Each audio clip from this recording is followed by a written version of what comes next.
Carolyn Malone was still reading the first page when Peter reached across their father's dining table and tapped the second. "That's the part that concerns you," he said. Carolyn looked at his finger, then at him. Peter was 65, 4 years younger than she was, but he had used that tone with her since they were grown. It was the voice he saved for mechanics, waitresses, and anyone he believed needed help understanding a simple thing. Across from them, Lauren Patterson sat with a yellow folder open before her. She had arranged Ronald Malone's estate papers in neat stacks, each one clipped and labeled. At 42, Lauren had her father's confidence and her grandfather's habit of sharpening pencils with a pocket knife. She also had the authority that mattered that morning.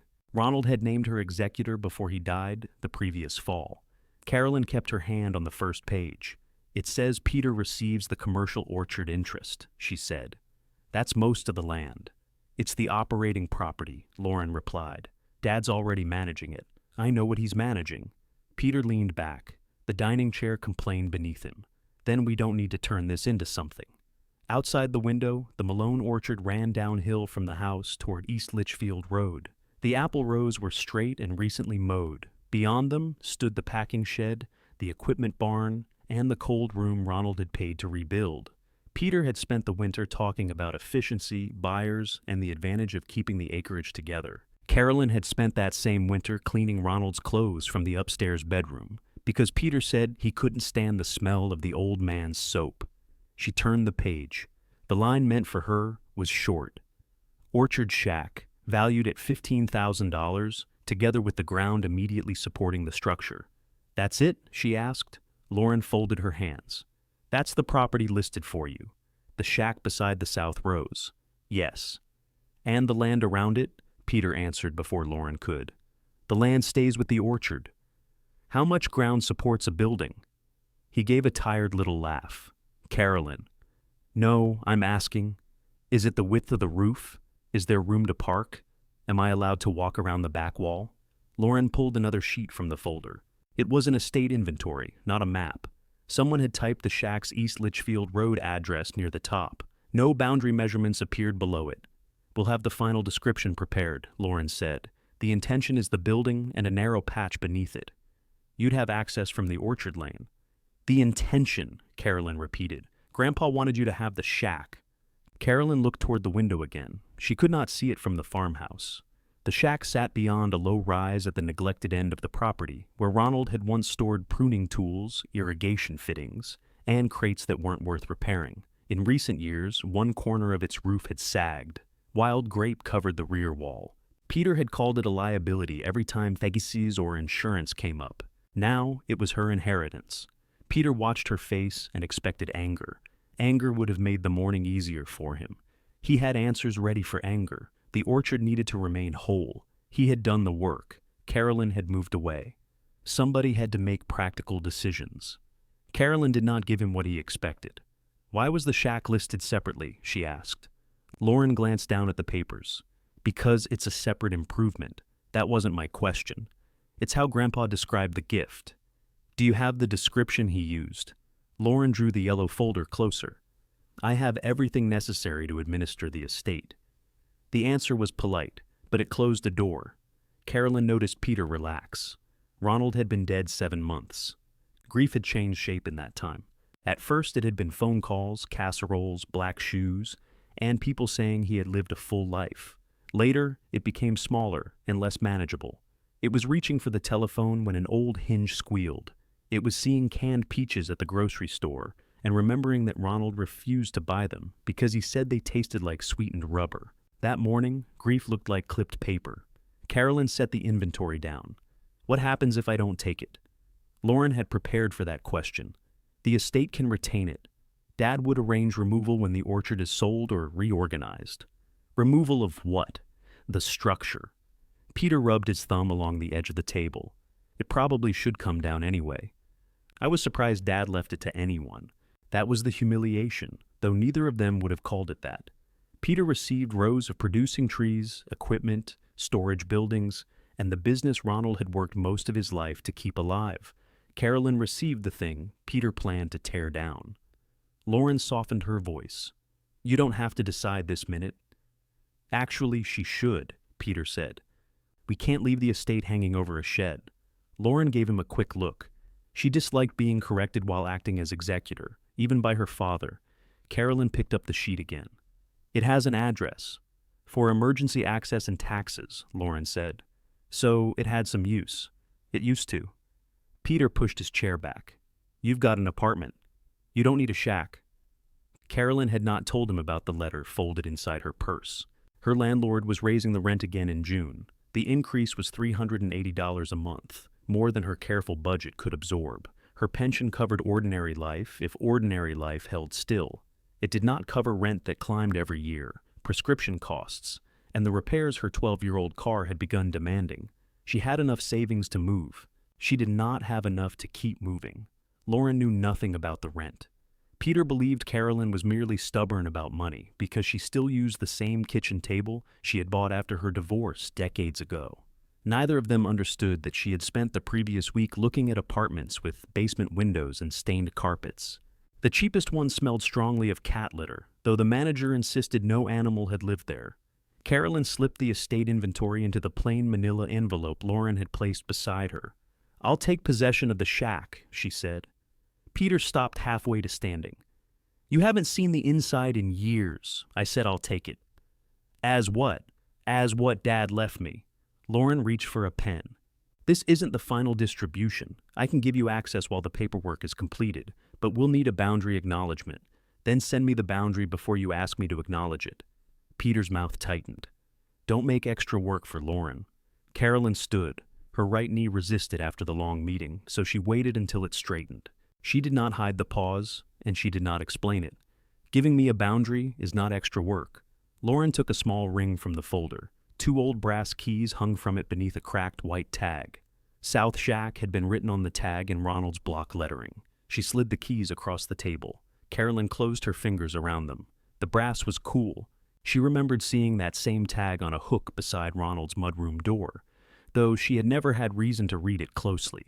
He kept dozens of keys, and he trusted memory more than labels. Peter picked up his coat. "The lane is for access only," he said. "Don't start wandering through the working rows. We'll have spraying next month." I grew up around spraying schedules. That was a long time ago. Carolyn put the keys in her purse. "Then it's fortunate that I can still read a sign." For the first time that morning, Lauren looked as if she might smile. She stopped herself. Carolyn left through the mudroom without asking Peter's permission to use the family driveway. Her apartment in Torrington took less than 20 minutes to reach when traffic was light. She climbed the outside stairs slowly, carrying the manila envelope under one arm. The building had once been a large house. It had been divided into 6 apartments with walls thin enough for Carolyn to hear the man next door cough every morning before his alarm sounded. She set the envelope on her kitchen table and made tea. Then she opened the rent letter again. She had until the end of May to renew. If she stayed, she would begin using savings for monthly expenses. Once that started, she knew how it would go. A few hundred for rent, then brakes for the car, then a dental crown. Nothing dramatic, just steady subtraction. The orchard shack might be unfit to live in. It might have no working water, no safe wiring, and no sound roof. Peter clearly believed it was worthless. Lauren had not contradicted him. Still, it had a door she could lock. Carolyn took a ruled pad from the kitchen drawer. She wrote down what she owned, what she could sell, and what she would need to inspect. Her pruning saws were in a rented storage unit. So were her father's old bench vise, a small drill press, 2 folding saw horses, and the hand tools she had kept after closing her furniture repair shop. Arthritis had ended the larger jobs. It had not taken her judgment. She knew how to brace a wall, test a floor, and recognize rot before stepping through it. The next morning, she drove to the south entrance of the Malone orchard with work gloves on the passenger seat and the shack keys in her coat pocket. Rain had passed overnight. Water shone in the ditches, and the grass beside the lane bent under its own weight.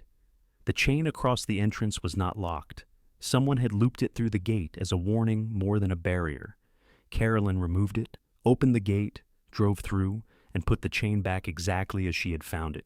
The lane narrowed beyond the commercial rows. Low branches brushed both sides of her car. Old fruit lay black beneath unpruned trees. The farther she went, the less the orchard resembled Peter's clean operation. Then she saw the shack. It was larger than the word shack suggested, though not by much. The original room had a steep roof and fieldstone foundation. A lower workroom had been added along the east side. Gray boards showed through the vines. 2 windows were broken, and a strip of roof covering had folded back above the rear corner. Carolyn parked on a patch of gravel, nearly hidden by weeds. The first key opened the padlock. The second turned the door lock after she lifted the sagging handle. Inside, the air smelled of wet wood, mouse droppings, and old motor oil. Rain had entered through the damaged roof and soaked a section of floor. A metal bucket stood beneath one leak, filled to the rim. Along the far wall, Ronald's workbench remained under a brown tarp. Carolyn tested each floorboard with the handle of her hammer before placing her weight on it. The front room was dry. The workroom was not. She found a fuse panel, a capped pipe near the sink, and a small iron stove with its door hanging open. She also found fresh water running down the inside of the rear wall. "Of course," she said quietly. A gust lifted the loose roofing outside. It slapped down hard enough to shake dust from a ceiling beam. Carolyn went back to the car for rope, a ladder, and the heavy blue tarp she had bought that morning. Her hands objected as soon as she carried the ladder from the roof rack. She set it down, flexed her fingers, and studied the pitch. Climbing onto a wet roof alone would have been foolish. Being 69 had taught her the useful difference between courage and poor planning. She tied one end of the rope to the tarp, found an old pruning pole inside, and used the pole to push the rope over the lowest section of roof. It took 6 attempts. On the 7th, the weighted end dropped near the rear wall. Carolyn walked around, pulled the tarp across the exposed boards, and secured it from the ground to the porch posts and an old iron ring in the foundation. It was not a repair. It would not survive a hard storm. But the water running down the wall slowed, then stopped. That small success changed the room. The shack was still neglected, cold, and far from safe, but it was no longer getting worse while she stood there. Carolyn carried in her toolbox. She cleared one dry corner of the workbench, opened the manila envelope, and laid Ronald's estate description beneath the old brass keys. Then she turned to a clean page on her pad and began the list of what had to happen next. The first item was the roof. Carolyn wrote it in capital letters, then added water, electricity, windows, stove, floor, and locks. She drew a line beneath those and started another list for things that could wait. Paint could wait. Curtains could wait. Anything meant to make the place pleasant would have to wait until it stopped being dangerous. She was measuring the broken window when an engine came along the lane.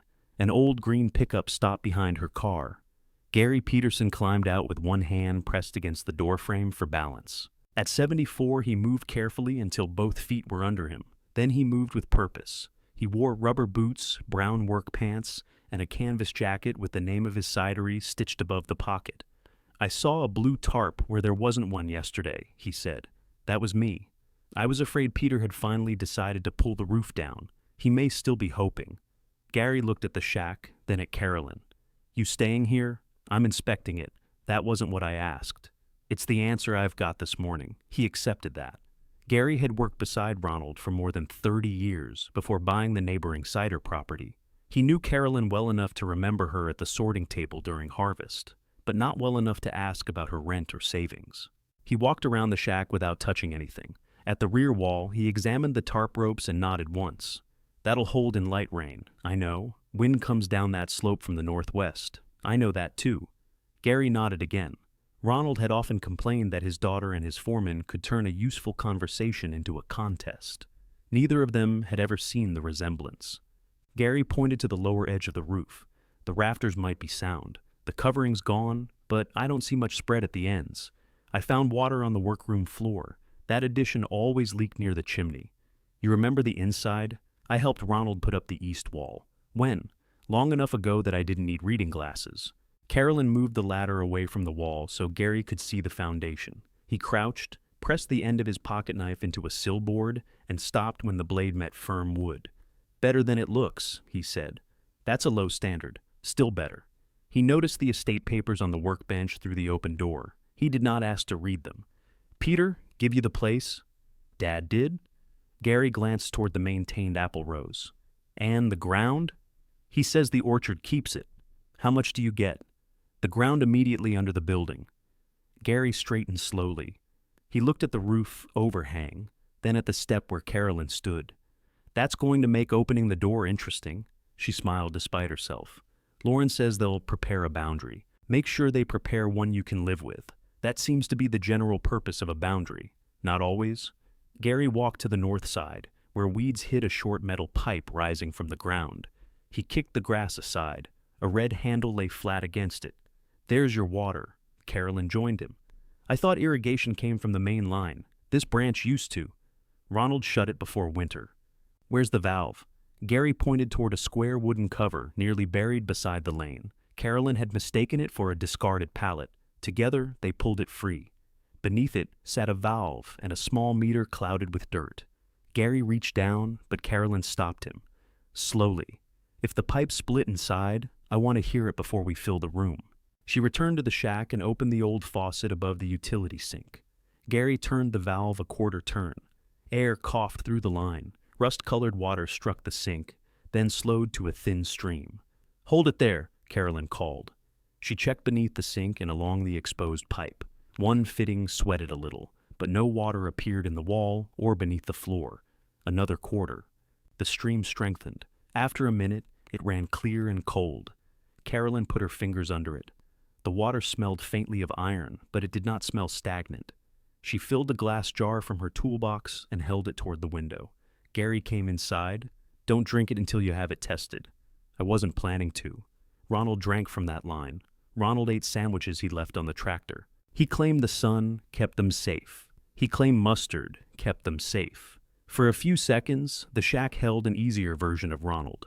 Not the man in the hospital bed who had forgotten which month it was, and not the name printed above the estate inventory. He was simply the stubborn employer who trusted mustard more than refrigeration. Gary looked down at the workbench. What are you doing first? Finding out whether the roof can be repaired without replacing every rafter. I've got the number of a roofer who did one of the cidery sheds. I'll take it, he won't be cheap. Nobody careful is. Gary wrote the number on the back of an old receipt. Before leaving, he helped Carolyn carry the waterlogged bucket outside. He did not offer to take over her inspection, and she did not have to prove she could lift everything alone. At his truck, he paused. Ronald kept things back here for a reason. What things? Tools, spare stock. Trees he didn't want mixed into the main picking schedule. Peter says this end stopped being useful. Peter stopped using it. That's not quite the same. Gary drove away before Carolyn could ask more. She returned to the sink and watched clear water run over the chipped white enamel. It was one working thing, not enough for a home, but enough to wash her hands.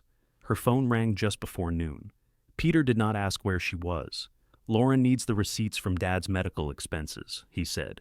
You sorted those, right? They're in the study cabinet. She can't find them. Bottom drawer, blue envelope. She says there are 4 blue envelopes. Carolyn waited. Peter lowered his voice. Could you come over? I'm working at the shack. It won't take you long. That sentence had carried Carolyn through most of her adult life. It would not take long to bring food after Peter's first marriage ended. It would not take long to sit with Ronald during appointments. It would not take long to help Lauren clean before a holiday dinner, then stay afterward with the dishes while everyone else left. Each request had been small. Refusing any one of them would have seemed petty. I'll come after lunch, Carolyn said. Peter hung up with a quick, good, as if they had both solved his problem. Carolyn closed the water valve before leaving. She replaced the wooden cover, locked the shack, and drove back to the farmhouse. Lauren was sitting on the study floor with papers arranged around her. Peter stood by the window drinking coffee. Neither had moved the bottom drawer completely out of the cabinet. It caught halfway because the runners tilted under the weight. Carolyn set down her purse. You have to lift the front, she said. Peter watched while she knelt. Her right knee hurt from the damp floor at the shack. She lifted the drawer, pulled it forward, and removed a blue envelope wedged behind it. Lauren took it. I thought I checked there. You checked the drawer. You didn't check behind it. Peter smiled as if Carolyn's usefulness reflected well on him. She knows where everything is.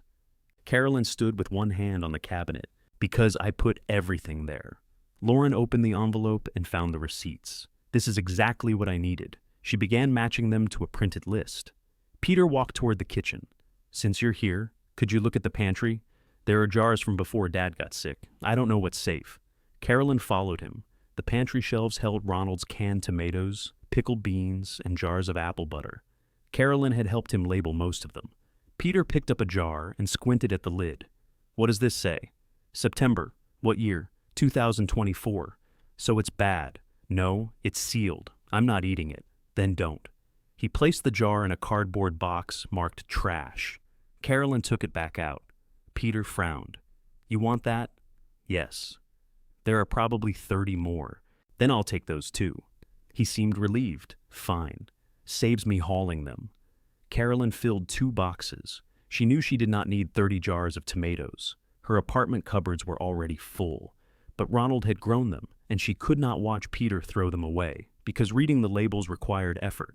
On the pantry's upper shelf sat a narrow metal file box. Carolyn recognized it from the mudroom desk. What's that doing here? Peter looked up. Old service receipts. Lauren said they weren't estate records. Carolyn brought it down. Inside were invoices for mower parts, well service, chimney cleaning, and electrical work. Peter had marked the box for disposal with a strip of red tape. Carolyn sorted through it at the kitchen counter. You said the shack hadn't been used in years. It hasn't. She held up an invoice. Dad replaced the electrical disconnect 8 years ago. Peter took the paper, glanced at it, and gave it back. That doesn't mean he used the building. He paid to keep it safe. He paid for all kinds of unnecessary things. Did you inspect the panel before Lauren valued the shack? Peter opened a cupboard and took down another mug. The appraisal was based on condition. Whose appraisal? It was an estate estimate. Did anyone go inside? He poured coffee without answering. Carolyn waited until he faced her. You didn't go in. I could see the roof from the lane. Lauren didn't go in either. There was no reason to spend estate money inspecting a building worth $15,000. That was the small truth she had needed, though it did not feel comforting. Peter's certainty had not come from a survey, an inspection, or even a walk through the rooms. He had looked from the lane and decided what the place was. Carolyn placed the electrical invoice beside her purse. I'm taking the service records for the shack. Peter shrugged. Take the whole box. I was throwing it out. She lifted it before he could change his mind. Lauren entered with the medical envelope. Aunt Carolyn, I'll need you here again Thursday. There are personal items upstairs that Dad wants to review before we call the estate company. Carolyn looked toward Peter. He was rinsing his mug, though it had held only coffee. What time? She asked. 10 would work. The answer formed from habit. Carolyn had already begun arranging Thursday around them in her head. Then her fingers tightened around the metal file box. She saw the pattern without having to name it.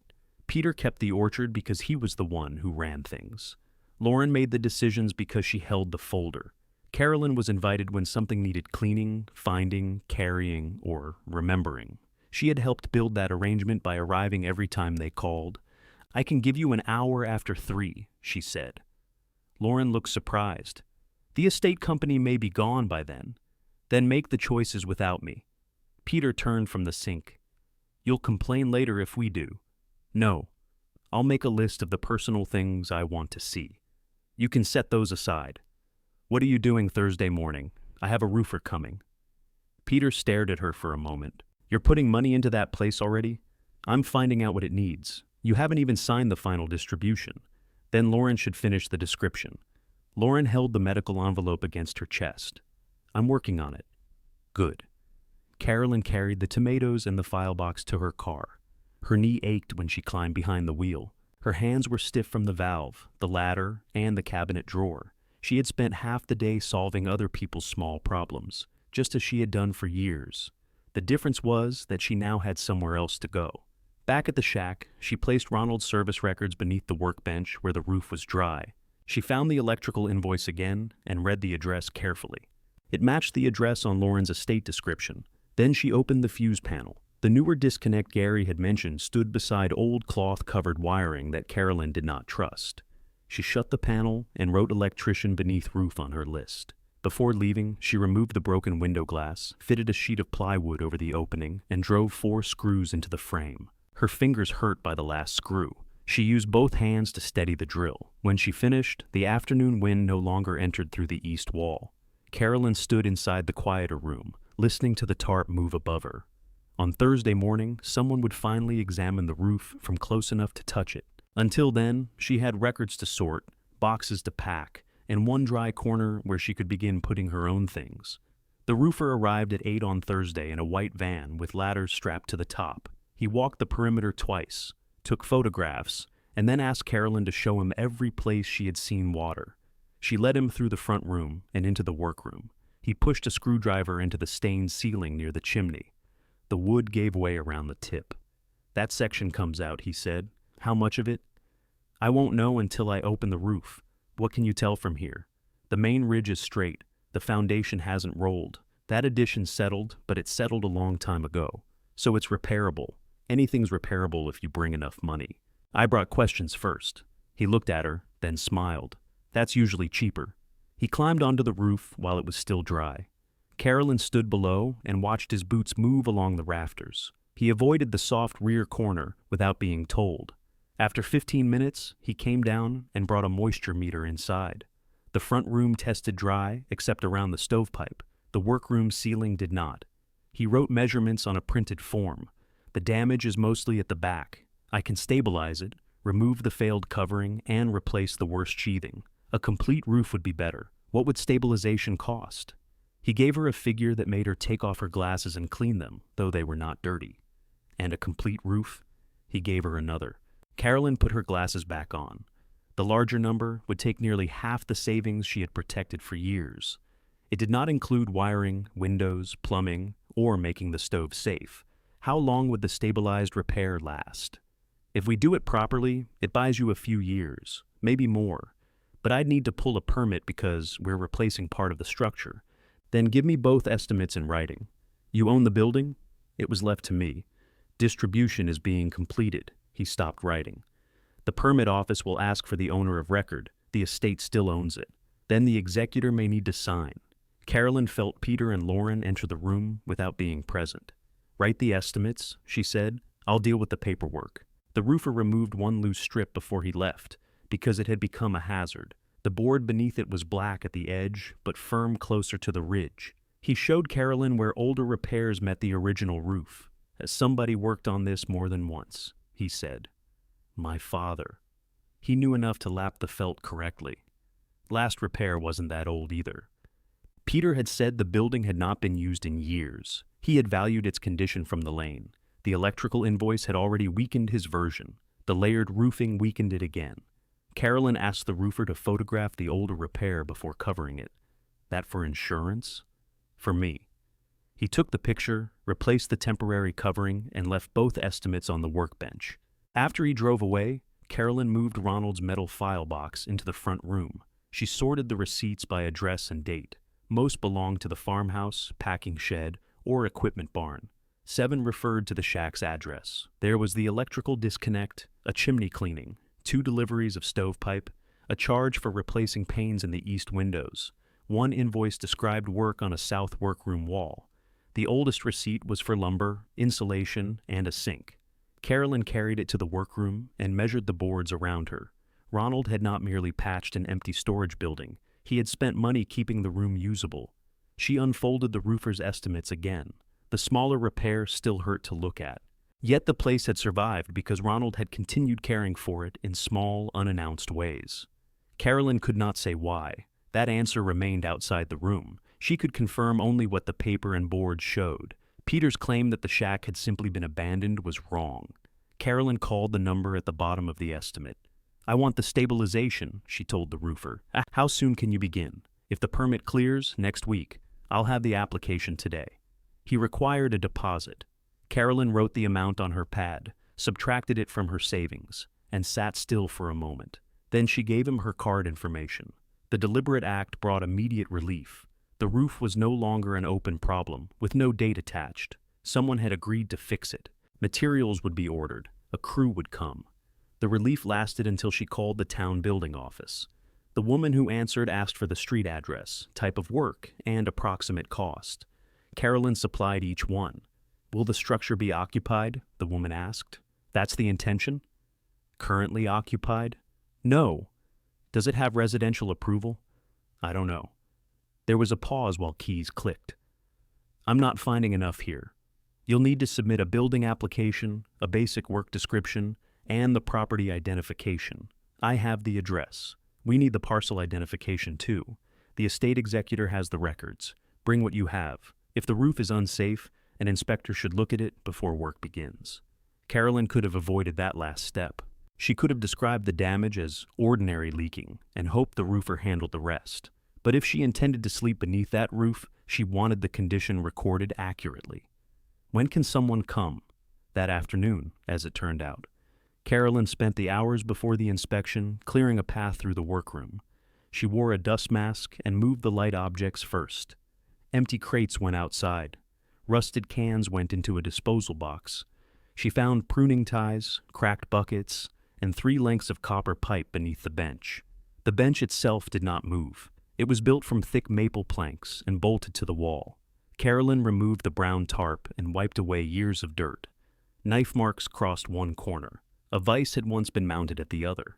She knew those marks. In the years when she repaired furniture for a living, Ronald sometimes brought her damaged pieces from the farmhouse. He disliked paying someone else to mend a chair if Carolyn could do it. Once, after she complained about balancing a cupboard door across 2 fruit crates, he had brought her a bench vise from the orchard. She had assumed it came from the packing shed. Carolyn ran her fingers over the 4 bolt holes. They matched the base pattern of the vise now sitting in her storage unit. The discovery did not prove Ronald had built the workroom for her. It did prove he had used the same kind of work she did there. The room had not been incidental to him. She tested the bench with both hands. It stood solid. Behind it, one wallboard had pulled away near the floor. Carolyn aimed her flashlight into the gap. The wall was deeper than she expected. A fitted crosspiece divided the space, leaving a narrow hollow between the old exterior boards and the newer workroom wall. She could see something pale inside, perhaps paper or cloth, but the bench blocked access. Moving it would require removing the bolts and protecting the weak section of floor. Carolyn added workbench to her list. Then she circled it. The inspector arrived shortly after 3. He wore a reflective vest and carried a tablet. He was polite, direct, and uninterested in family explanations. Carolyn showed him the roofer's estimate, the damaged ceiling, and the photographs. He examined the rafters from the ladder. He checked the stove clearance and pressed the end of a metal probe into the rear sill. Then he walked outside and studied the roofline from the lane. "The front section isn't in immediate danger," he said. "The rear corner is. Can it be stabilized as proposed?" "Yes, if the damaged sheathing and 2 rafter ends are replaced. The contractor's description is reasonable. That's what I needed to know. You'll still need a permit. I'm getting the estate information." He looked at the sagging corner again. "I also have to issue an unsafe condition notice for that part of the structure." Carolyn folded her arms against the cold. "What does that require?" "No one stays inside until it's stabilized. Keep the workroom closed except for repair access. You'll have 30 calendar days to correct the roof condition or secure the entire building against entry. 30 days from today, from the date on the notice. And if the permit is delayed, the unsafe condition does not wait on estate paperwork." He was not threatening her. That almost made the sentence harder. The roof did not care who held the folder, and the deadline would not bend because Lauren was busy. Carolyn signed to acknowledge receiving the notice.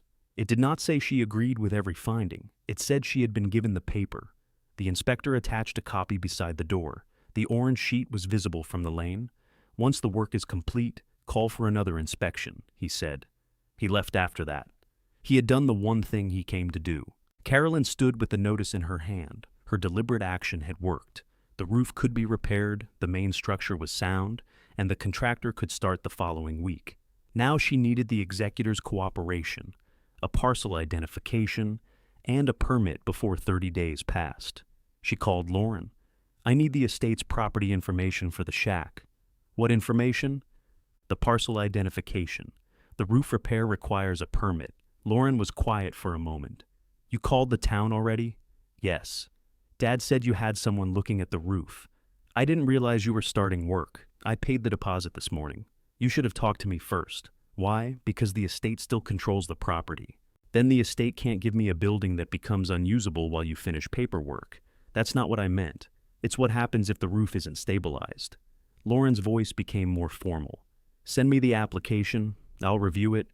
I need the parcel identification today. I'm at work. Email it. I don't know it from memory. Then send it when you get home." Lauren exhaled. "Aunt Carolyn, this would be simpler if you waited for the distribution." Carolyn looked at the orange notice. "I have 30 days. "What?" "The inspector issued an unsafe condition notice. Stabilize the roof within 30 days or secure the whole building. You asked for an inspection? I asked what was required. Dad is going to be upset. Peter isn't fixing the roof. He needs to know what's happening on orchard property. The shack was left to me. The surrounding land wasn't. I'm not repairing the surrounding land. Lauren did not answer that. Carolyn heard papers moving on the other end. Send me a photograph of the notice, Lauren said at last. And the estimate. I'll send them now. I can probably get you the property information tomorrow. Probably? Tomorrow, Lauren said. Carolyn took photographs and sent them before Lauren could claim she had forgotten. Then she called the roofer and explained the deadline. I can hold next week, he said. After that, I move the materials to another job. How many days can you hold it? Until Monday afternoon.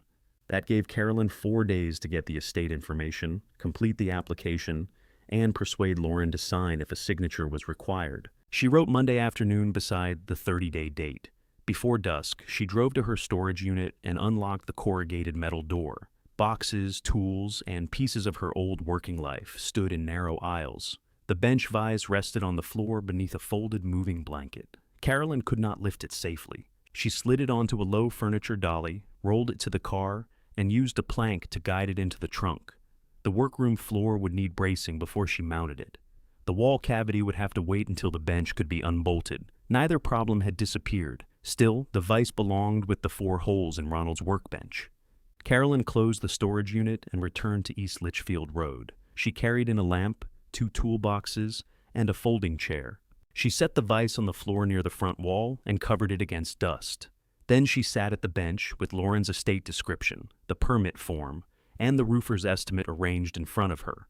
The form asked for the property owner, the work proposed, the contractor, the cost, the address, and a parcel identification she did not have. Carolyn filled in every answer available to her. When she reached the empty box, she left it clean and moved to the next line. The last line required the executor's name.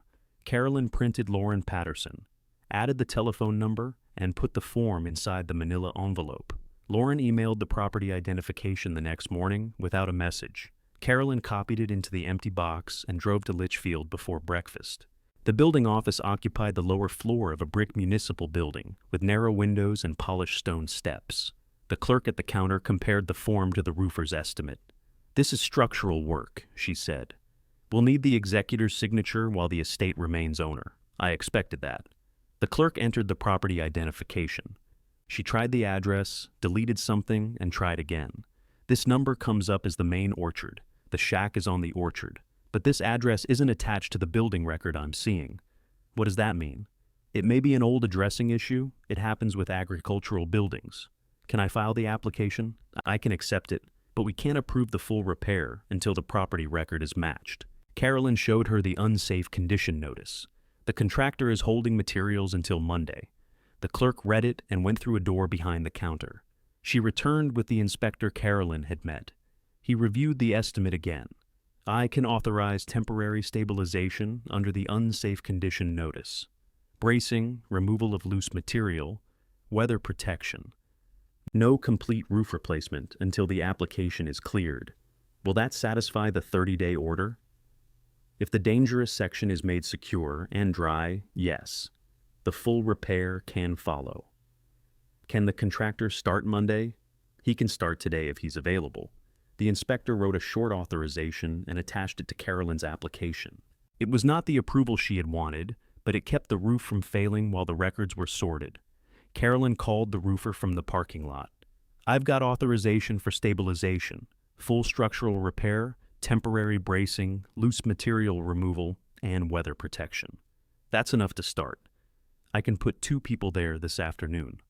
What happens to my deposit?" "It stays on the job. I'll bill the temporary work against it. And hold the remaining material for 1 week, 1 week from today, through next Friday."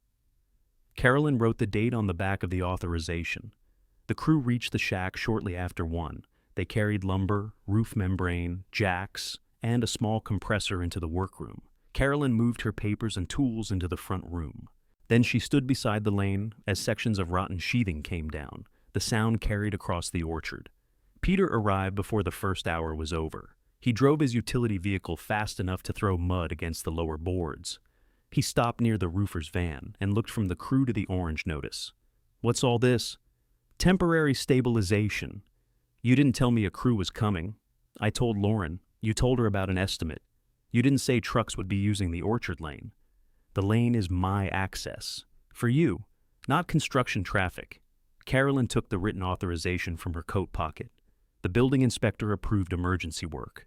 That doesn't give you permission to bring anybody across private land. The estate gave me possession of the shack and access from the lane. Peter looked toward the roof. One worker was removing a blackened board. The other had set temporary braces beneath the damaged rafters. You're acting like you own this end of the orchard. I'm acting like I have to keep the building standing. You don't even know where your little patch ends. Neither do you. His face changed. Peter was used to Carolyn correcting facts quietly, usually after everyone else had left. He was not used to her doing it while other people could hear. I know where the orchard ends, he said. That isn't the same question. Peter lowered his voice. Lauren sent you the parcel number as a courtesy. Don't use it to create trouble for her. It didn't match the shack's address. What? The permit office couldn't match the address to the number. Peter looked toward the municipal paper in her hand. That's because it's an outbuilding. Farm properties have address problems all the time. That's what the clerk said might be happening. Then why are you saying it like it means something? I'm saying the permit isn't cleared. The compressor started. Peter flinched at the noise and stepped closer. You should have waited until distribution. The roof didn't wait. What are you trying to turn this into? A dry building, that's all? Carolyn met his eyes. That's enough for today. Peter wanted her to say she had no interest in the land. He wanted the sentence clear enough to repeat to Lauren. Carolyn did not yet claim any interest beyond what Ronald's papers gave her, but she would not help Peter narrow it further. He pulled out his phone. I'm calling Lauren. Go ahead. He walked toward his utility vehicle. Carolyn returned to the workroom. The crew had lifted the rear corner enough to place 2 new supports. One worker showed her the lower end of a rafter. This part's gone, he said, but the damage stops here. He marked the soundwood with a pencil. The line sat almost 3 feet above the failed end. So the whole rafter doesn't need replacement. Not for temporary work. Full repair may splice or replace it, depending on the permit. It was another small piece of good news. The roof needed work, but the rot had boundaries. Peter remained by his vehicle for several minutes. When he finished his call, he did not come back inside. Lauren says no more work after today without her written approval. The inspector's authorization runs until stabilization is complete. She'll speak to the town. She can? Peter looked at the crew, the braces, and the opened roof. Stopping the work in front of witnesses would make him responsible for what happened next. He knew it, and Carolyn knew he knew it. He drove away. By late afternoon, the loose roofing had been removed. New membrane covered the exposed section, and the rear corner stood on firm supports. The workroom smelled of fresh lumber instead of wet decay. The roofer checked every brace before signing the worksheet. This gets you through the notice, he said. Keep the room closed in high wind until the permanent repair. When can you finish if the permit clears? The following week, if I still have the material. I'll have an answer before Friday. He gave her a doubtful look, but did not argue. Carolyn paid the temporary invoice from her deposit. The amount left enough for materials, but not the complete labor. She would owe another payment before the full repair began. After the crew left, she called Lauren. Peter had reached her first. I need you to stop making decisions that affect estate property without approval, Lauren said. The roof stabilization was approved by the town, not by me. You gave me possession for inspection and cleanout. We didn't authorize improvements. It's not an improvement to keep rain from bringing down a wall. Aunt Carolyn, I understand why you're worried, but we have to protect the estate. From a sound roof? From unclear responsibility. If a worker is injured, if equipment damages the lane, if you start claiming expenses against the estate, those become problems. I'm paying for the work. That doesn't solve the access issue. Carolyn sat on the folding chair. She could hear Lauren moving through a public place, probably an office corridor. Her voice had the careful flatness she used when someone else might overhear. What do you want? Carolyn asked. I'll send a boundary acknowledgement. It confirms that your distribution is limited to the shack and the ground beneath it. It also gives temporary contractor access for the approved repair. Temporary access until distribution is complete. And afterward, we can work out a reasonable lane agreement. You're asking me to limit the property before you tell me its boundary. It's the building footprint. That isn't a boundary description. It's what Grandpa intended. Then show me where he said it. Lauren was silent. Carolyn waited. I'm trying to avoid a dispute, Lauren said. So am I. Send the actual estate description and whatever map you're relying on. We don't have a survey for a shed. Then I'm not signing. The roofer won't have access. The unsafe condition notice requires stabilization. That's already done. What about the full roof? I'll deal with that when the property record is matched. Lauren's restraint slipped. Why are you making this so hard? Carolyn looked at Ronald's workbench. Because easy for you keeps getting smaller for me. Neither of them spoke for several seconds. I'll email the acknowledgement, Lauren said. I'll read it. That's all I'm asking. No, you're asking me to sign it. Carolyn ended the call before habit made her soften the answer. The workroom floor was covered with sawdust and pieces of old roofing. She swept until the boards were clear. The temporary supports made it difficult to reach the bench, but the repaired corner no longer shifted when wind pressed against the wall. Gary arrived near sunset, carrying 2 covered containers from the cidery. I brought soup, he said.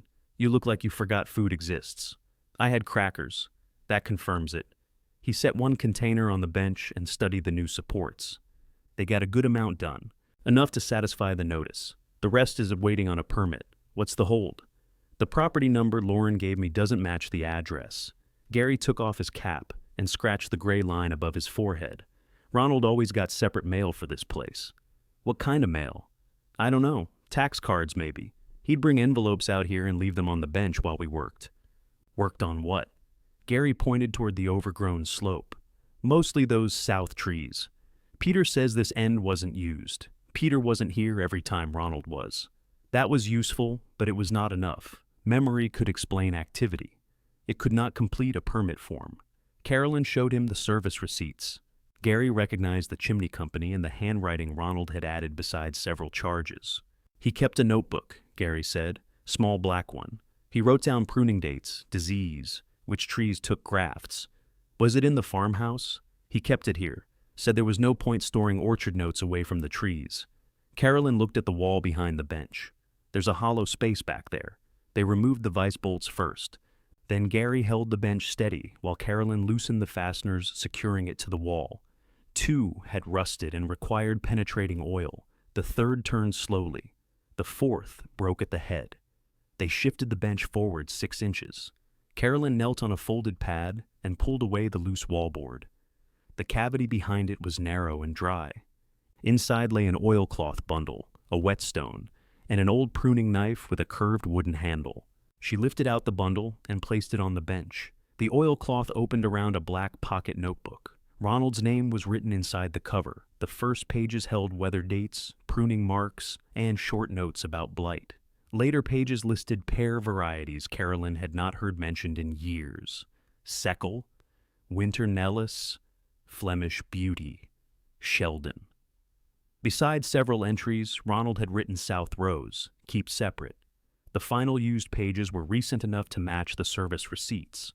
Ronald had continued checking those trees after Peter claimed this end no longer mattered. Gary turned the pages carefully. He was trying to save them, he said. Are they still alive? Some might be. Are they useful? Gary closed the notebook and looked through the broken window toward the tangled rows. If those varieties are what he wrote, they're more than useful. Carolyn wrapped the notebook again. Darkness was settling across the slope, and the trees beyond the shack had become a single black mass. In the morning, Gary would come back with pruning tools. They would find the row markers, check the grafts, and see what Ronald had been protecting, while everyone else looked from the lane. Gary was waiting at the south gate before Carolyn arrived. He had a pole saw in his truck, 2 pruning saws, a pair of long-handled loppers, and a thermos large enough to serve a road crew. You brought enough coffee for winter, Carolyn said. I didn't know how long your father's notebook would keep us out here. They started behind the shack where the ground rose gently beneath wild grape and blackberry canes. Ronald's entries used landmarks instead of measurements. South of Stone Pile, 2 rows above Spring Ditch. West from Split Maple. The split maple was still standing. Lightning had opened one side years earlier, but new growth had closed around the wound. Gary found the stone pile beneath weeds. Carolyn found the ditch when her boots sank into wet leaves. That's one landmark I could have found more gently, she said. Gary offered his hand, She used it to step free, then scrape mud from her boot with a stick. The first pear tree looked dead. Its center had split, and 3 branches were gray with lichen. Gary used his knife to scrape a small patch near the base. Green showed beneath the bark. "Alive," he said. "Barely. Trees don't get extra credit for looking cheerful." He followed the trunk upward and pointed to a thick ridge above the roots. "Old graft." "That matches Ronald's note." Carolyn opened the notebook. The entry beside split maple mentioned Sheldon Piers and a damaged leader. Gary cut away one dead branch. The wood beneath it was dry, but the branch below bent without cracking. Several small buds sat tight against the tips. "This one may fruit," he said. They moved east through the brambles. The row appeared slowly as Carolyn cut vines and Gary removed dead limbs. Trunks stood at uneven distances because some trees had been lost. Others had sent up suckers that made each base look like a thicket. Carolyn chose a main trunk, cut the suckers close, and painted the fresh wounds with nothing at all. Ronald had once coated every pruning cut with black compound. Gary had argued against it for years. "He finally stopped doing that?" she asked. "He stopped where I could see him." "That sounds like Dad." They found small metal tags wired loosely around several branches. Most were dark with age. Carolyn rubbed one with the edge of her glove until stamped letters appeared. "Winter Nellis," she read. Gary took off his glasses, cleaned them on his shirt, and read it again. "Those are hard to find now. Because they're bad pears, because they bruise, ripen late, and don't behave like supermarket fruit. They're excellent if you know what to do with them. Do you?" Gary gave her a look. "I own a cidery. You make cider from apples. I make it from what tastes good." He moved through the row with more energy after that. Carolyn kept the notebook and called out Ronald's notes. They found seccle trees lower on the slope, smaller than the others and crowded by young maples. A short row of Flemish beauty stood nearer the ditch. 2 of those trunks had cankers that concerned Gary, but the remaining trees carried healthy spurs. By late morning, they had confirmed that the notebook matched the ground. The varieties were not names Ronald had copied from an old catalog. The trees were there. Carolyn sat on the shack step and flexed her hands. Her fingers had swollen inside her gloves. Gary poured coffee into the thermos cup and passed it to her without comment. "How many can be brought back?" she asked. "Most of the living ones, if we go slowly. And the diseased ones? Remove the worst wood, disinfect tools between trees, and watch them through spring. I wouldn't take out a whole tree unless the trunk is gone." Carolyn looked across the cleared portion. It was still rough. Cut vines lay in piles, and the open spaces showed where trees had died. Yet the row had shape again. Peter called this unused ground. To Peter, unused means it isn't producing on his schedule. Does he know what these are?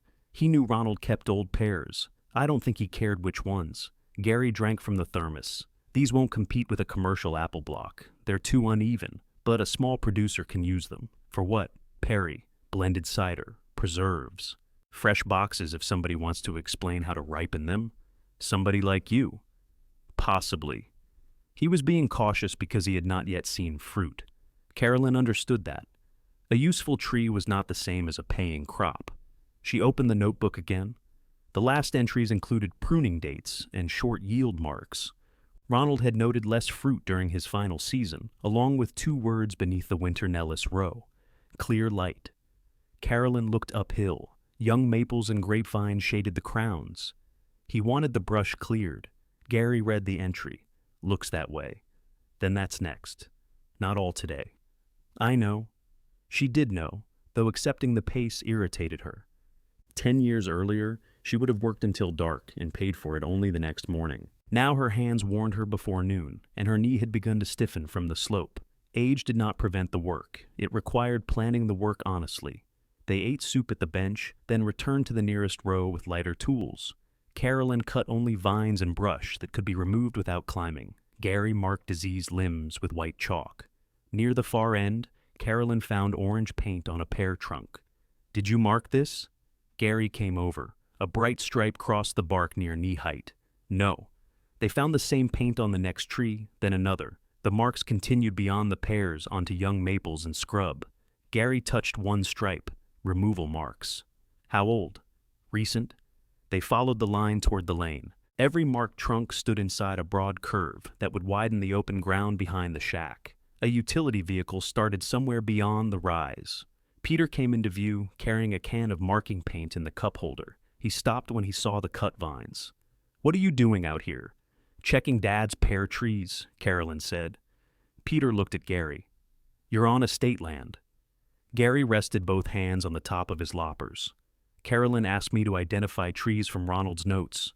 That doesn't give you permission to prune them." "We remove dead wood and vines," Carolyn said. "You remove material from the orchard. You mark the trees for removal." Peter got out of the vehicle. "This area has to be cleared." "For what?"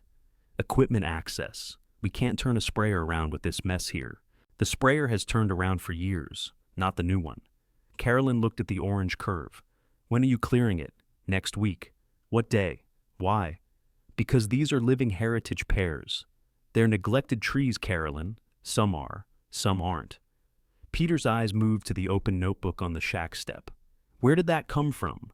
"Inside the workroom wall." "You opened the wall, there was a loose board behind the bench. That notebook is estate property." "It was in the shack Dad left me. The contents weren't individually distributed." Gary turned away and began gathering cut vines. He was giving them privacy without leaving Carolyn alone. She picked up the notebook. "You can photograph it," she said. "It stays here." Peter laughed once. "You don't get to decide that. I just did." He looked toward Gary, perhaps expecting him to intervene. Gary continued coiling a vine. Peter lowered his voice. "Lauren sent you the acknowledgement. I read it. Then sign it. It gives me the building footprint and temporary access controlled by the orchard. That's what you inherited. It doesn't even give me room to repair the rear wall without stepping off my property. You can get permission when you need it." Carolyn thought of every small request Peter had made, because it would not take long. In his version of her future, she would ask permission to bring groceries down the lane, repair a window, empty the stove ash, or stand beneath a pear tree. "What happens after the orchard sells?" she asked. Peter's expression tightened. "Nothing is decided. You've talked about selling since the funeral. I've talked about keeping options open. Would a buyer have to let me use the lane? That would be addressed. Would a buyer have to let me repair the building? Don't turn this into a fantasy about being trapped. Then put permanent access in writing. Sign the boundary first." Carolyn shook her head. Peter walked to the nearest marked pear and put his palm against the trunk. "These trees are outside the shack footprint. Show me. We've been over this." "No, you've said it. Show me the boundary you're relying on." He pointed broadly toward the ground. "The building. The patch under it. A roof isn't a land description." Peter's patience gave way. "You don't inherit 5 acres because you found an old notebook." "I didn't say I did." "Then stop behaving as if these rows belong to you." Carolyn kept her voice level. "Don't remove the marked pears until the boundary is established. I have work scheduled. Move the schedule." "For how long?" "Until Lauren provides the estate description and the town matches the property record. That could take weeks." Then perhaps she shouldn't have valued and distributed a building without knowing what record it belongs to. Peter looked past Carolyn toward the stabilized roof. The repairs, the open row, and Gary's presence had changed the shack from something waiting to fall into something requiring answers. He had noticed. "You're spending money you won't recover," he said. "That's my risk. It becomes our problem when you expect the estate to solve it. I haven't asked the estate for money. You're asking me to delay orchard work. I'm asking you not to cut living trees beside the property you say is mine, while no one can show me the line." Gary returned carrying a bundle of vines. Peter turned to him. "Are these trees worth anything?" Gary set the bundle down. "They're worth preserving." "That wasn't my question. It's the answer I can give before bloom and fruit set." Peter studied him. "Would you pay for them? If they produce what Ronald recorded, I'd be interested." That answer changed the air between them. Peter looked again at the trees. Until then, the pear rows had been obstruction, shade, and old wood. Gary had given them a possible use outside the Malone operation. "How interested?" Peter asked. "That conversation would be with the person who controls the rows." Peter's jaw shifted. "The estate controls them." "Then the estate can prove it," Carolyn said. Peter took the paint can from his vehicle.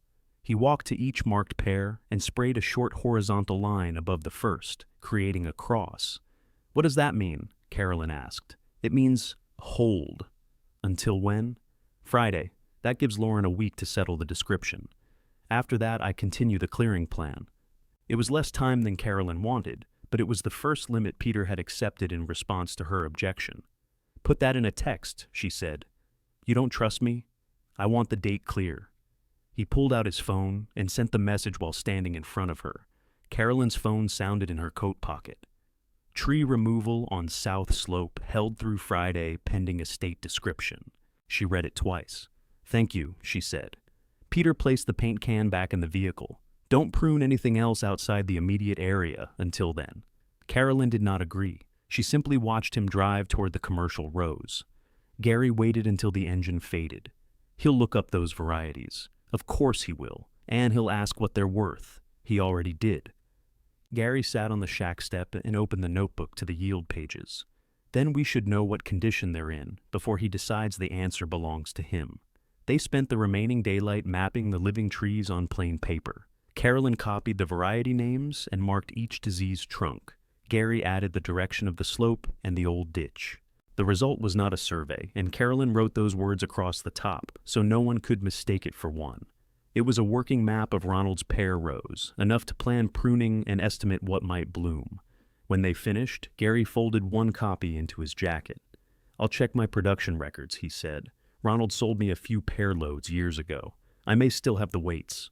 What would that tell us? What these rows produced when he was caring for them. And if you find it, then we can talk about whether they can produce again. Carolyn locked the notebook in the metal file box. The trees were safe until Friday. The roof material was reserved until the same day. She now had 1 week to learn what the pears could become, clear the permit record, and keep from signing away the ground needed to do either one. On Monday morning, Carolyn woke before the alarm because her right hand would not close. She sat on the edge of the bed and worked each finger slowly. The joints were warm and swollen from the pruning saw, drill, and damp air. Her knee hurt as well, but the hand worried her more. A stiff knee slowed walking. A hand that would not grip stopped nearly everything she planned to do. She ran warm water over it, wrapped it in a heating pad, and took the medicine she used during a flare. Then she moved the day's boxes away from the apartment door.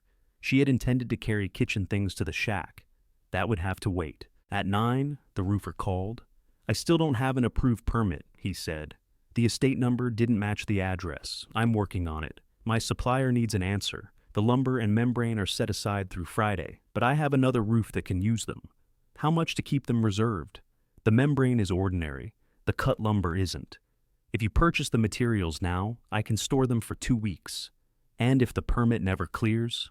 You own a pile of roof material. Carolyn asked for the amount. She wrote it down with her left hand. The figures came out uneven. Paying would leave enough savings for the apartment move and basic electrical work, but very little room for surprises. Send the invoice, she said. You don't have to decide today. I know. She ended the call and looked around the apartment. The rent letter remained on the refrigerator beneath a magnet shaped like a strawberry. She had not yet returned the renewal form. The shack could become dry. It might even become comfortable. But the permit problem, the lane, and Peter's removal marks made one thing clear. A building without dependable ground around it was not security. Gary arrived at the shack near noon. He carried a cardboard records box against his chest and set it down beside the folding chair. Carolyn had driven out despite her hand. She could turn a key and read paper, even if she could not safely use a saw. Gary noticed the wrap around her fingers. You overdid it. I did the amount I intended. That wasn't my question. No, it wasn't. He opened the box. Inside were old purchase sheets from his cidery, arranged by season. Some had been printed from a computer. The older ones were carbon copies with Ronald's name written in blue ink. Gary placed 4 sheets on the bench. These came from the South rows. How do you know? Ronald called the load South mix. The variety notes match his book. The records showed weights, delivery dates, sugar readings, and the price Gary had paid. One season included only 2 small loads. Another showed deliveries spread across 6 weeks. Carolyn followed the figures with a pencil. That's more fruit than I expected.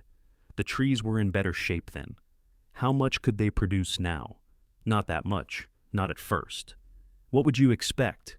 Gary opened Ronald's notebook beside the purchase sheets. If we clear light, prune carefully, and get decent bloom, I'd expect a modest crop this year.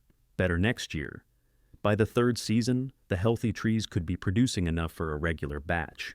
Enough for you to buy? Yes. The answer came without hesitation. Carolyn looked up. Gary pulled a folded paper from his jacket.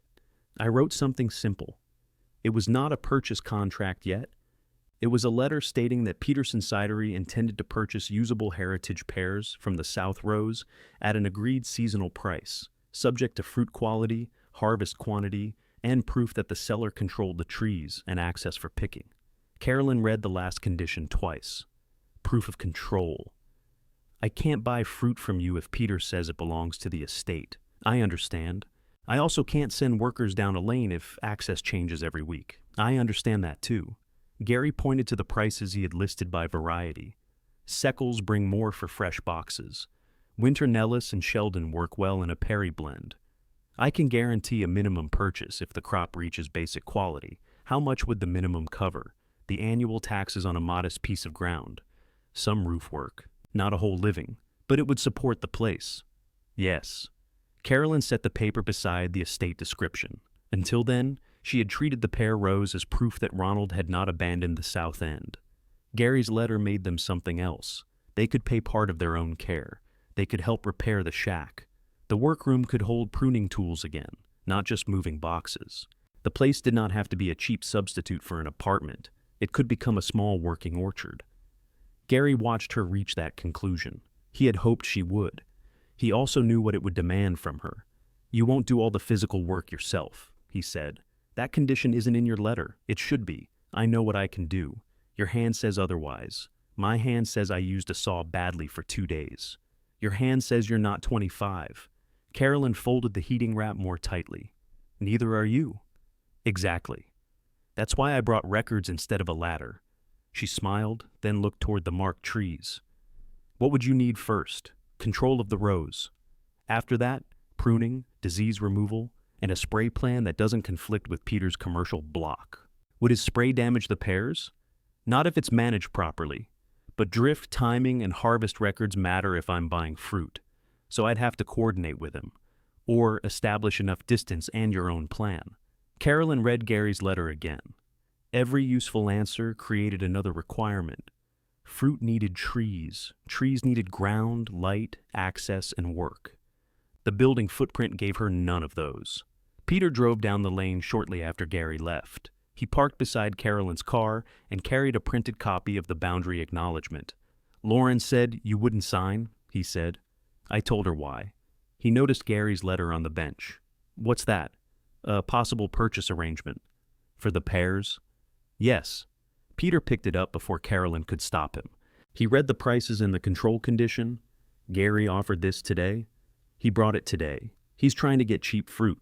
He's offering to restore a market Dad already used. Peter put the paper down. You don't own the trees. I'm trying to find out exactly what Dad left. He left you the shack. That sentence doesn't answer where the property ends. It ends at the building. Then why doesn't the address match the parcel number Lauren sent? Because old farm records are messy. That's possible. It's the obvious explanation. Then it should be easy to confirm. Peter placed the acknowledgement in front of her. Sign this and I'll authorize the roofer's access. Lauren will finish the distribution. You can stop spending money on permits and records. The permit still needs the correct property identification. We'll handle it through the orchard. Then every repair depends on your permission. That's how it works when a building sits inside somebody else's land. Carolyn looked at the narrow language on the page. The shack footprint was described as the full extent of her interest. Contractor access could be withdrawn after the roof repair. Future lane use would be subject to rules set by the commercial orchard owner. If I sign this, Gary's letter is useless. Peter put both palms on the bench. Gary's letter is useless now. The trees are alive. They're estate trees. You marked them for removal before you knew what they were. And now I know. I can sell the fruit to Gary if it makes sense. Carolyn heard the change. On Saturday, Peter had called them neglected trees. By Monday, he was discussing their fruit. Will you preserve the rows? She asked. I'll evaluate them as part of the orchard. That means what? It means I won't make promises based on one morning with pruning saws. Dad made notes for years. Dad kept everything. He kept broken ladders. He kept sales records too. Peter glanced at the cidery sheets. He had not expected Gary to have those. He sat on the folding chair across from Carolyn. His voice softened. "You're draining your savings into a building that still needs a full roof. Your apartment is going up," Lauren told me. Carolyn's face warmed. She had mentioned the rent only when Lauren asked why she needed the distribution completed promptly. She had not expected it to travel. Peter continued, "Let the estate take the burden back." "What does that mean?" "You decline the shack. We reimburse the emergency stabilization from the estate, within reason. You keep your cash and find a smaller apartment. And the pears? They stay with the orchard." "Of course. This isn't about taking something from you. It's about stopping you before you get trapped." Carolyn believed he meant part of that. Peter did not want her homeless. He also wanted the South End free of questions before any sale discussion became serious. Those wishes fit comfortably together for him. "What happens to the shack?" she asked. "We remove it when we clear the area. The workbench? Take it if you want. The notebook? You can have a copy." Carolyn put Gary's letter inside the metal file box. 3 weeks earlier, Peter's offer might have felt like rescue. She had needed somewhere affordable to sleep, and the shack appeared to be the only door left open. Now she had seen sound rafters, working water, Ronald's repairs, and living rows that could produce again. A smaller apartment was no longer the alternative to failure. It was the alternative to finding out what Ronald had actually preserved. "No," she said. Peter remained seated. "Think about it. I have. You can't live in a pear orchard. I'm not trying to. I'm trying to make a home and restore one. You don't know that the land comes with the building." "No, I don't." "Then what exactly are you refusing?" "I'm refusing to decide before I know." Peter stood.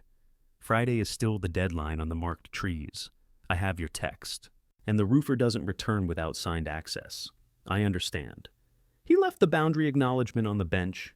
After he drove away, Carolyn opened the invoice the roofer had emailed. She entered her card details and purchased the reserve material. The charge reduced her savings at once. There would be no refund if the project stopped. Then she called her landlord and declined the apartment renewal. Her voice stayed steady through the conversation. When it ended, she wrote the move-out date on her pad. She now had less than 2 months to make the shack lawful and safe enough to occupy or find somewhere else. Her hand still would not close fully. She rested it beside Ronald's notebook and read Gary's condition again. Proof that the seller controlled the trees and access for picking. A dry room was no longer enough. Carolyn needed to learn what land belonged with Ronald's gift, where its access ran, and whether the pear rows stood inside it. Until she knew that, she would not let Peter's version become permanent by signing her name. The next morning, Carolyn made 2 folders. The first held the roof estimate, unsafe condition notice, service receipts, and photographs of the repairs. The second held Ronald's notebook, Gary's purchase records, the working tree map, and the conditional offer. She copied everything that could be copied. Originals stayed in the metal file box. At the building office, she asked the clerk to stamp her application as received, even though the property line remained incomplete. "We can do that," the clerk said. "It won't move to approval until the record matches." "I understand. I want the filing date clear." The clerk stamped the first page and handed Carolyn a copy. "What is the next step when an address doesn't match the number supplied by the owner?" "You'll need the land record traced." "Who does that?" "The town clerk keeps recorded maps and deeds. The assessor's office maintains the parcel cards. Start with the clerk because you have an estate description." Carolyn wrote that down. "Will the executor have to request it?" "No, recorded land records are public. Bring the address and whatever description you received." It was the first answer in days that did not depend on Peter or Lauren. Carolyn thanked her and left with the stamped application. She did not call Lauren to explain what she planned next. At the shack, Gary had placed 2 stakes beside the old ditch. Water stood between them in a dark, shallow pool. "This is why the rear ground stays wet," he said. "Leaves block the outlet." "Where does it drain?" "Down the slope toward the old swale. It used to pass under the lane through a pipe." "Is the pipe still open?" "We're going to find out." Carolyn changed into rubber boots. Her hand was better, though not ready for a full day with loppers. She used a rake while Gary worked with a narrow shovel. They removed leaves, branches, and a length of rotted fence rail. Water began moving before they reached the pipe. It slipped through the cleared channel in a thin brown stream. As the level dropped, a flat stone appeared near the edge. Another lay beneath it. Ronald had lined the ditch by hand, fitting local stone along both sides. He hated mud near a work building, Carolyn said. He hated mud on his boots, Gary replied. The building benefited. They followed the water to the lane. The pipe entrance was packed with roots and gravel. Gary loosened the debris with a steel rod. Carolyn pulled it free with the rake. A rush of water passed beneath the lane and appeared on the other side. That still works, she said. Now we keep it clear. They walked back to the shack. Water no longer pressed against the rear foundation. The soil would take days to dry, but the source of the standing wet had been found. Carolyn added ditch clearing to the work record and took photographs before and after. She had begun documenting everything, not because she expected praise, but because the work now crossed three separate questions. What made the building safe? What kept the trees healthy? What ground had to remain connected for either use to continue? Gary set Ronald's notebook on the bench. Clear light, he said. We can do that without heavy pruning. They chose the winter Nellis row nearest the shack. Carolyn marked young maples that could be cut at ground level without disturbing the pear roots. Gary removed grapevine from the lower branches. Neither touched the trunks Peter had marked until Friday passed. By noon, sunlight reached part of the row for the first time in years. Small pear buds showed along several branches. They were not flowers yet, and a cold week could still damage them. But they were firm and evenly spaced. Gary broke one dead twig and examined the center. Then he cut a live twig from a crowded branch. Good moisture, he said. No blackening in this one. What does that tell you? The tree isn't just surviving at the base. It's feeding the fruiting wood. Carolyn looked along the opened row. Would you put that in writing? Gary laughed. You want a report from a man holding a twig? I want your condition on the offer to be specific. He understood. The letter he had brought stated general interest, but Peter could dismiss interest as neighborly encouragement. Carolyn wanted terms that required no family interpretation. They sat at the workbench and revised the page. Gary identified the varieties he would purchase, a minimum usable quantity, a price range, and the quality conditions. The agreement would begin with the coming harvest and renew by mutual choice. It remained subject to Carolyn proving control of the trees and lawful access for harvest. Read it again, he said. She did. You're not promising a crop that hasn't grown? No. You're not promising a volume beyond what the trees produce? No. And I'm not promising to buy rotten pears because Ronald once sold me good ones. That seems fair. Gary signed as owner of Peterson Cidery. Carolyn signed beneath a line, identifying her as proposed inheritor of the South Orchard shack and claimant to the connected pear rows. She had chosen the word claimant because it said exactly what was true. She claimed the rows belonged with the gift. She did not yet have the record proving it. Gary gave her one signed copy and kept the other. The paper produced no money that day. It did something more immediate. It turned the trees into a defined working objective. If Carolyn established control, she had a buyer, prices, and a first-season plan. She pinned a copy inside the metal cabinet above the bench. Near 3, a delivery truck stopped at the south gate. The roofing supplier had brought the material Carolyn purchased. Peter had not opened the chain. The driver called her from the road. I have a delivery for this address, but the gate's blocked. Carolyn walked the lane and found a new padlock through the chain. Her key opened the gate lock she had been given, not the new one. She did not call Peter. She called the roofer and asked whether the material could be unloaded at Gary's cidery. He checked with the supplier, then called back. As long as you accept delivery there. Gary agreed to store it in his equipment shed for 2 weeks. Carolyn gave the driver the adjacent address. The truck reversed from the gate and continued down East Litchfield Road.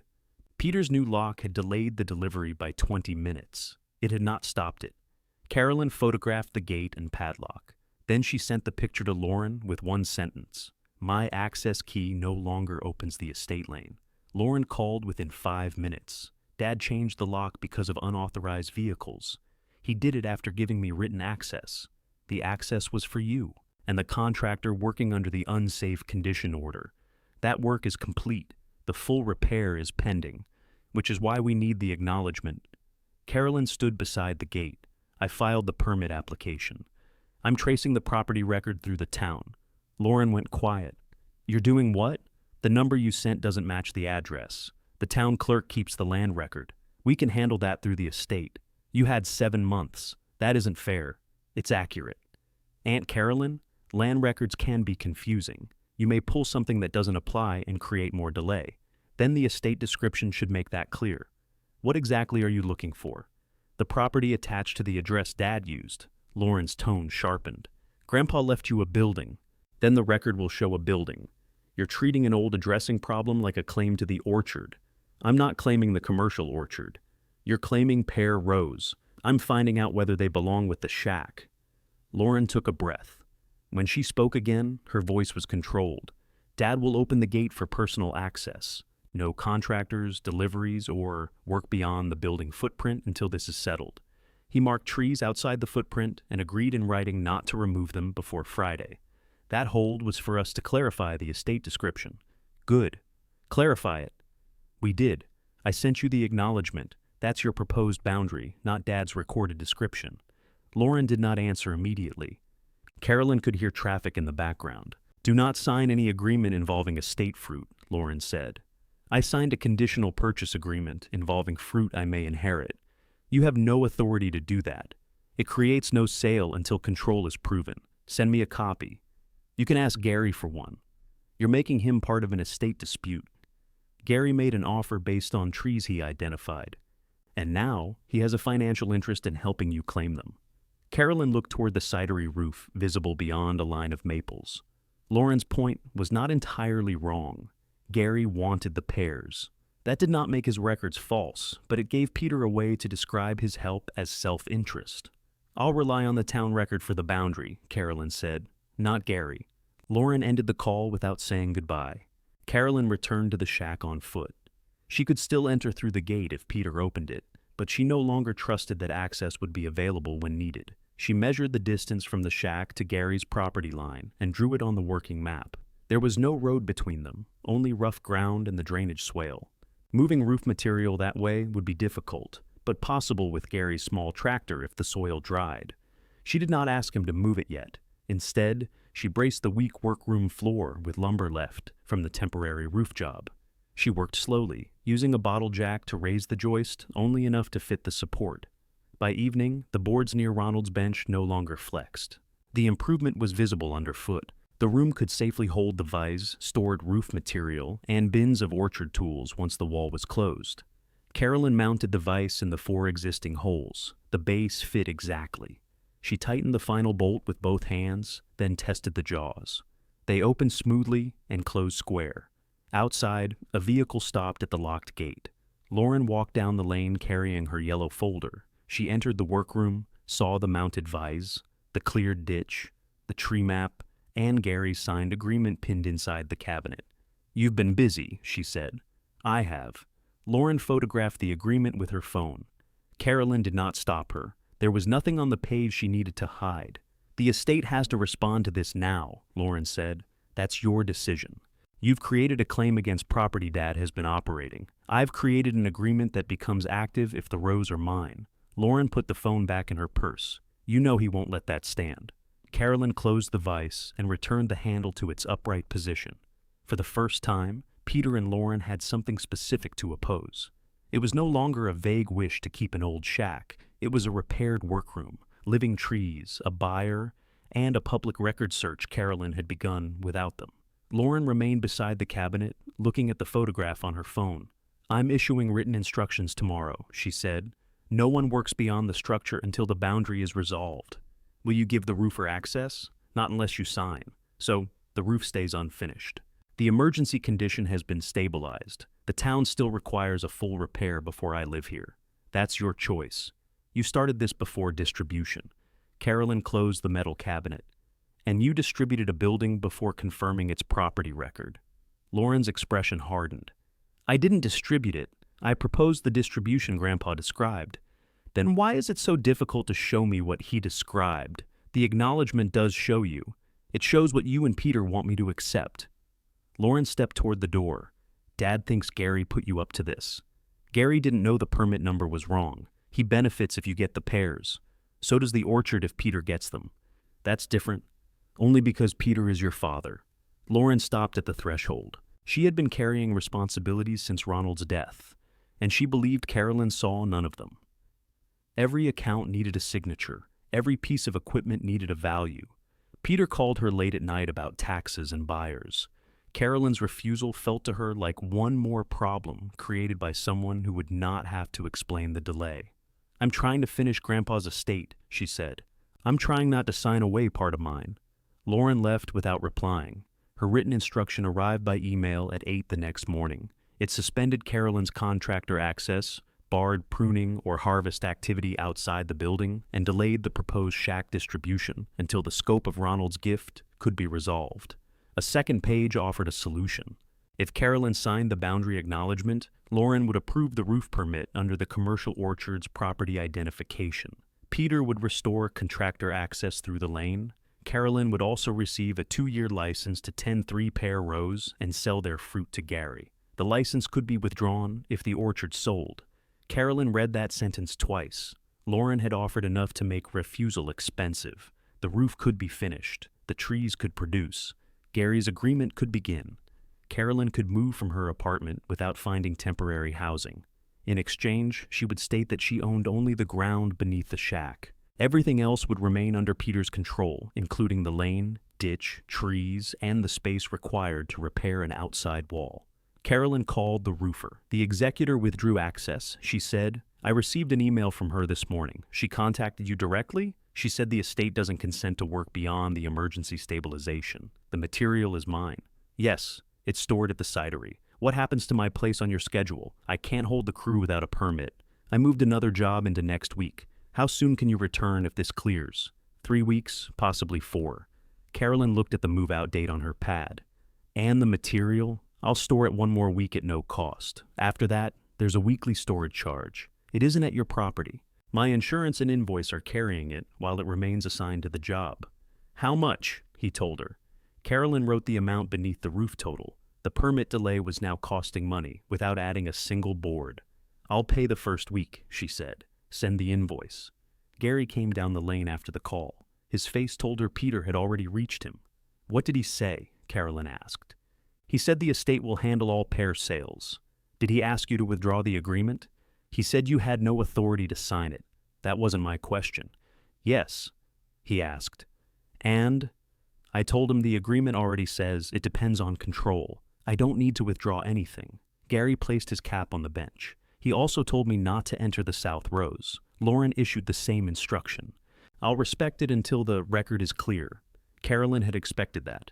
Gary could support her without placing his business inside a family dispute. Still, seeing the saws remain in his truck felt like a loss. "I can clear around the building," she said. "Only if your hand allows it. My hand is improving." "Carolyn, I heard you." Gary looked toward the marked trees. "Peter asked what I'd pay the estate." "What did you tell him?" "The same price as I offered you." She had not expected a different answer. Gary wanted the fruit, and fair dealing meant the price did not change according to which Malone controlled it. "Would you buy from him?" she asked.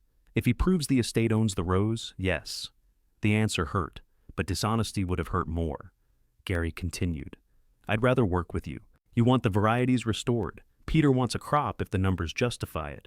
Those are different plans. Not different enough for you to refuse usable pairs." "No." "Thank you for saying it plainly." He nodded. "You should know what everybody needs." By Friday morning, the hold on tree removal had expired. Carolyn heard Peter's chainsaw before she reached the gate. The new lock remained in place, but Peter had left the gate open for his utility vehicle. She drove through and followed the sound toward the south slope. 1 young maple lay across the ground. 2 more had been cut near the ditch. Peter stood beside the outer pair row, wearing hearing protection and work gloves. Carolyn parked between the lane and the shack. She walked down the slope with her phone in her coat pocket. "Which trees are you removing?" Peter shut off the saw. "The marked line.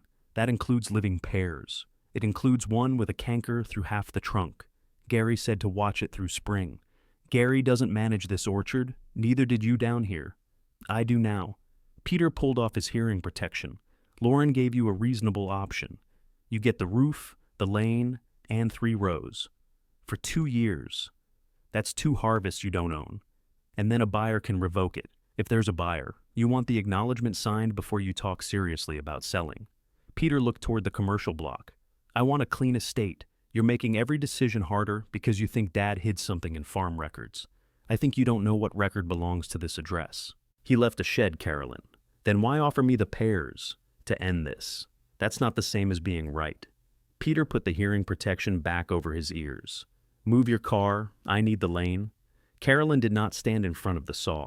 She did not touch his equipment. Without a confirmed boundary, a physical confrontation would leave Peter claiming she had interfered with orchard work while he acted for the estate. She stepped aside and began taking photographs. Peter cut the diseased pear first. The trunk leaned away from him, caught briefly in the branches of another tree, then fell across the cleared ground. It landed with a heavy crack. Several tight buds broke from the upper limbs and scattered over the leaves. Carolyn kept the phone steady. The cut surface showed a dark hollow on one side. The other half was pale and wet with living wood. Gary might have saved part of it. He might not. That answer was gone now. Peter shut off the saw again. You can stop photographing me. I'm documenting the condition of the row. You're trying to make me look destructive. I haven't sent the pictures to anyone. You will. I'll put them with the property record. Peter kicked sawdust from his boot. This tree was diseased. Then your reason will be in the same record. He looked at her for a long moment. Do you remember when Dad needed somebody here every day? Yes, I was here. I know. You ran your repair shop. You had your own life. I handled this place. And I handled Dad when he stopped driving. We both did work. I never asked for the house. You didn't need to. Everyone assumed the orchard was yours. Because I kept it running. Carolyn looked at the fallen pear. Then why isn't keeping this part running worth anything when I do it? Peter's face tightened. You think Gary's letter makes you an orchard operator? No, I think it gives me a customer if I do the work. You don't know what the work costs. I'm learning. On estate land. That's the question. Peter lifted the saw. The question is settled unless you find something real. He moved to the next marked trunk. Carolyn checked Ronald's notebook. The next tree was a seckle with a sound trunk and healthy buds. She stood several feet away, outside the path of the saw. This one isn't diseased. It's inside the clearing line. Don't cut it. Move back. Peter, wait until I check the land record. You've had a week. The building office directed me to the town clerk yesterday. Then you should have gone yesterday. I was securing the workroom and the roof delivery. That was your decision. Yes. Peter set the saw on the ground but did not turn it off. The engine idled between them. I'll finish the maples today, he said. The remaining pears come out Monday if they interfere with the turn. It was not mercy. He wanted Carolyn away from the running saw, and he wanted the argument shifted to a date he could defend. Carolyn stepped back. Send that to me. I'm standing here telling you. Send it. Peter switched off the saw, pulled out his phone, and typed. Remaining marked. Piers held until Monday morning. Clearing resumes after 9. Carolyn's phone sounded. She walked to the fallen pear and cut 3 short pieces of live branch with her hand pruner. She labeled them with the date and tree location, then placed them in a paper bag. They would not restore the tree. They preserved its identity if Gary could use the wood for grafting. Peter watched without helping. At the shack, Carolyn found Lauren's boundary acknowledgement where she had left it on the bench. She placed it beside the stamped permit application. Signing would stop the roof charges and protect 3 rows temporarily. It would also give Peter the sentence he needed before Carolyn saw the public record. She wrote declined across the signature page and dated it. Then she scanned and emailed it to Lauren. Her landlord had already accepted the non-renewal. Her roofer had moved her job. 1 pear lay cut on the slope, and more could follow Monday. Gary could not enter the rows. Every comfortable option now required Carolyn to accept Peter's boundary before anyone proved it. She paid the roof storage invoice. Then she placed Ronald's estate description, the shack service records, the stamped permit application, and the address page into a small document case. Ronald's notebook stayed locked in the cabinet because it described trees, not ownership. On Monday morning, Carolyn would take the record attached to the shack's address, whatever it cost the family to have it read aloud. The town hall doors opened at 8:30. Carolyn climbed the stone steps with the document case under her arm. The land records office was on the first floor, past a bulletin board covered with meeting notices, and a glass case displaying old photographs of Litchfield. Deborah Fitzgerald sat behind a counter beneath shelves of bound record books. At 68, she had worked for the town long enough to recognize families by road names and properties, by the mistakes people made when describing them. She looked up from her computer. Carolyn Malone. "Good morning, Deborah. I heard about Ronald." "I'm sorry. Thank you." Deborah waited. She did not ask how the family was managing, or whether the orchard would be sold. Her condolences ended where the public record began. "What can I help you find?" Carolyn placed the estate description on the counter. "I'm applying for a roof permit at this address. The parcel identification supplied by the executor comes up as the main orchard, but the building office can't match the shack address to it." Deborah put on her glasses. "You're repairing the south building?" "Yes." Ronald called them more than a shack. "What did he call it?" Deborah read the address before answering. "Let me look at the index. Memory isn't a land record." She entered Ronald's name into one system, then searched the road. Several Malone entries appeared, most linked to old transfers, easements, and maps. Carolyn could see only the side of the monitor. Deborah wrote 2 book references on a yellow slip. This one is the orchard conveyance. This other reference is an index subdivision map. For the shack? For something recorded as the South Orchard Homestead. Carolyn felt the words settle before she understood them. Homestead. That's the map title in the index. A title doesn't tell us its current status. What does? The recorded map shows what Ronald created. The assessment history shows whether the town continued treating it separately. The will schedule tells us whether the estate description points to the same property. I don't have the full schedule. What do you have? Carolyn showed her Lauren's page describing the orchard shack and the ground immediately supporting the structure. Deborah read it carefully. This appears to be a distribution description prepared by the executor. That's what Lauren gave me. It isn't a copy of the will schedule. She said it described what Dad left. It may. I can't verify that from this page. Deborah left the counter and walked to a row of flat metal drawers. She unlocked one with a key on a retractable cord, checked the reference, and slid out a large map sleeve. The paper inside had yellowed at the edges. Deborah carried it to a wide table, but did not unfold it yet. "When was this recorded?" Carolyn asked. 37 years ago. Ronald had preserved the map in 1989, long before the orchard business needed modern sprayers, or Peter began discussing consolidation. Carolyn had been raising her furniture repair shop from borrowed tools and second-hand benches then. She could not remember Ronald ever mentioning a subdivision. "Does Peter know about it?" "I can't answer what Peter knows." "Did you?" "I knew Ronald recorded maps." "That's not the same as remembering every boundary." Deborah unfolded the first section. A title block appeared near the lower corner. South Orchard Homestead was printed above Ronald Malone's name. Carolyn leaned closer. A heavy line enclosed ground around a small building symbol, several rows, and a lane leading toward East Litchfield Road. The dimensions were too small for Carolyn to read without bending over the table. Deborah placed a clear weight on each corner. "Before you decide what this shows," she said, "we need to know whether it remained active. A recorded subdivision can later be combined, transferred, or changed. So this is not proof I own anything. It proves Ronald recorded the subdivision. Nothing more yet." That was enough to remove one uncertainty. The words South Orchard Homestead had not been an informal name from Gary's memory. They belonged to a recorded map. Outside, a clock bell marked the quarter hour. Peter's text said clearing would resume after 9. Carolyn took out her phone and called Lauren. "I'm at the town clerk's office. I assumed you would be." Deborah found an index subdivision map for the South Orchard Homestead. Lauren said nothing. "I need the complete schedule attached to Dad's will," Carolyn continued. "The will is being administered." "I know." "What exactly did the clerk tell you?" "That the map proves Dad recorded a subdivision. We still need to check whether it remained active and whether the will schedule matches it." Lauren's breathing changed. She had expected an address error, not a recorded name. "Do not make any claims based on an old map," she said. "I'm not. I'm asking you to bring the schedule. I'm working. So was Dad when he recorded this." "That isn't relevant. The schedule is." Lauren lowered her voice. "Email me the map. I don't have a certified copy yet. Take a picture. I'll send a picture after Deborah finishes checking it. Bring the original schedule. I can send you the page. Bring the whole attachment." "Why?"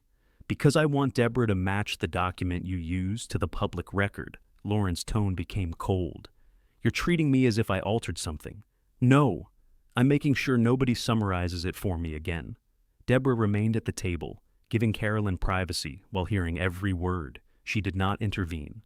Carolyn looked at the clock. "Peter plans to remove the remaining marked pairs after 9, she said. "Tell him to hold until the record is checked. You told him not to. He doesn't accept my authority. And you expect him to accept mine when you've challenged every executor decision I made? You're the executor. If the land is uncertain, cutting more trees makes your job harder." Lauren knew that was true. She also knew Peter would hear a pause as betrayal. "I'll call him," she said. "Thank you. This does not mean I accept your claim. I haven't made the final claim." Carolyn ended the call. A minute later, Peter sent a message. Clearing paused until noon at executor's direction. The remaining pairs had gained 3 hours. Deborah began tracing the subdivision through the handwritten index. One reference led to the map. Another led to an old property transfer that predated it and described the commercial orchard as a larger tract. "Does the older deed cancel the map?" Carolyn asked. "No, it came first. Ronald divided the tract later. Would there be a later record if he combined it again?" "Yes." "Do you see one?" "Not in this index, but I'm not finished." Carolyn paid for a certified copy of the recorded map. Deborah placed an embossed seal on the lower corner and wrote the recording reference beneath it. "That copy is evidence of the map," she explained. "It isn't evidence of the current assessment by itself." "I understand." Carolyn carried the copy to a table near the window. The building symbol matched the shack's position. The outlined parcel included the workroom, the ditch, a broad area of South Rose, and a lane to the road. She did not calculate acreage from the drawing. She did not call Gary to announce that the pairs were hers. Deborah had warned her what remained unknown, and Carolyn intended to know it before she spoke. Gary called her. "Peter stopped the clearing," he said. "He told me Lauren ordered it. Until noon. What did you find?" "A recorded subdivision map with the shack, Rose, and lane inside one outline." There was a pause. "That sounds like your answer. It's one part. What's missing? Whether it stayed separate and whether Dad tied the gift to it." Gary understood records less than trees, but he understood waiting for a condition to be confirmed. "Do you want me there?" he asked. "Not yet. If Peter comes in angry, you shouldn't have to handle both of them alone. I'm not trying to outnumber them. I could bring the cidery records. Those prove the fruit had value. They don't prove the ground is mine." Gary was quiet. "I can refuse to buy from Peter," he said. "That would take some pressure off you. It was an offer of loyalty, and it would have been useful. Without Gary's market, Peter might lose interest in preserving the pairs. Carolyn could turn his own question about value against him. She did not. If the estate owns them, you should make the business decision that works for you. He cut a living tree. He believed he controlled it. You're being generous. No, I'm keeping your offer from becoming a weapon." Gary exhaled. "Call if you need me." "I will." Carolyn returned to the counter. Deborah had found no later recorded map joining the homestead back into the commercial tract. That removed another uncertainty, but she repeated the limit. "Absence in the map index is not the complete answer. We still need the parcel history. Can you check it now? I can check the current assessment system when we have the will schedule. If the address was carried forward under a different format, that schedule may tell us what identifier to follow. Lauren is bringing it." Deborah nodded. Carolyn took out the photographs of the fallen pair. She considered adding them to the documents on the table, then put them away. The cut tree did not change the map. Displaying it now would only turn the record check into an accusation. Peter already knew what he had done. Carolyn did not need Deborah to judge it. At 11:30, Lauren entered the office with the yellow folder held tightly against her side.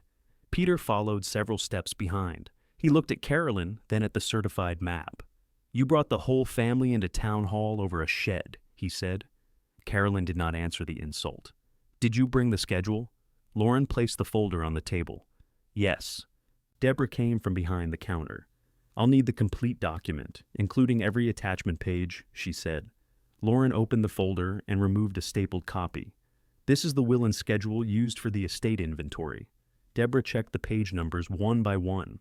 Near the back, a schedule listed Ronald's specific gifts and property descriptions. She did not read it aloud yet.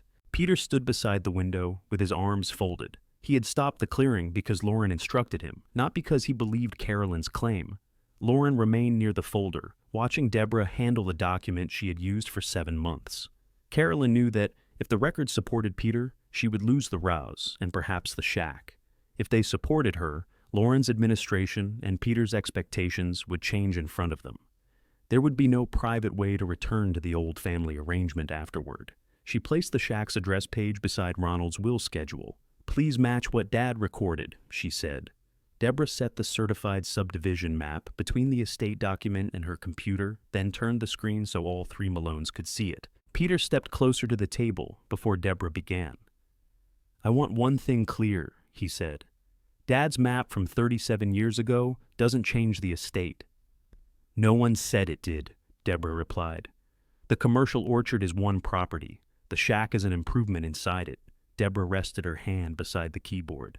"I haven't given an opinion. I'm giving you the facts we've operated under." Carolyn was given the orchard shack. The land stayed with the orchard. Lauren opened the will schedule to the page she had used for the inventory. "This is the specific gift," she said. "The language begins with the south building." "Read the complete entry," Carolyn said. Lauren looked at her. "You've had the relevant description. I had your summary. It was prepared from this." Then read Dad's words. Peter shook his head. "This is exactly what I was afraid of. She found old pair notes, Gary offered money, and now a shed has become a land claim." "The permit failed before Gary's offer," Carolyn said. "Because of an address problem. That's what we're checking." Peter turned to Deborah. "There has never been a separate operation down there. No separate sale, no separate owner, no separate business. Dad ran one orchard. Deborah waited until he finished. May I look at the record now?" Peter stepped back. Deborah typed the East Litchfield Road address exactly as it appeared on Ronald's estate schedule. The system returned a list. She leaned toward the screen and moved the pointer down one line, then another. Her hand stopped.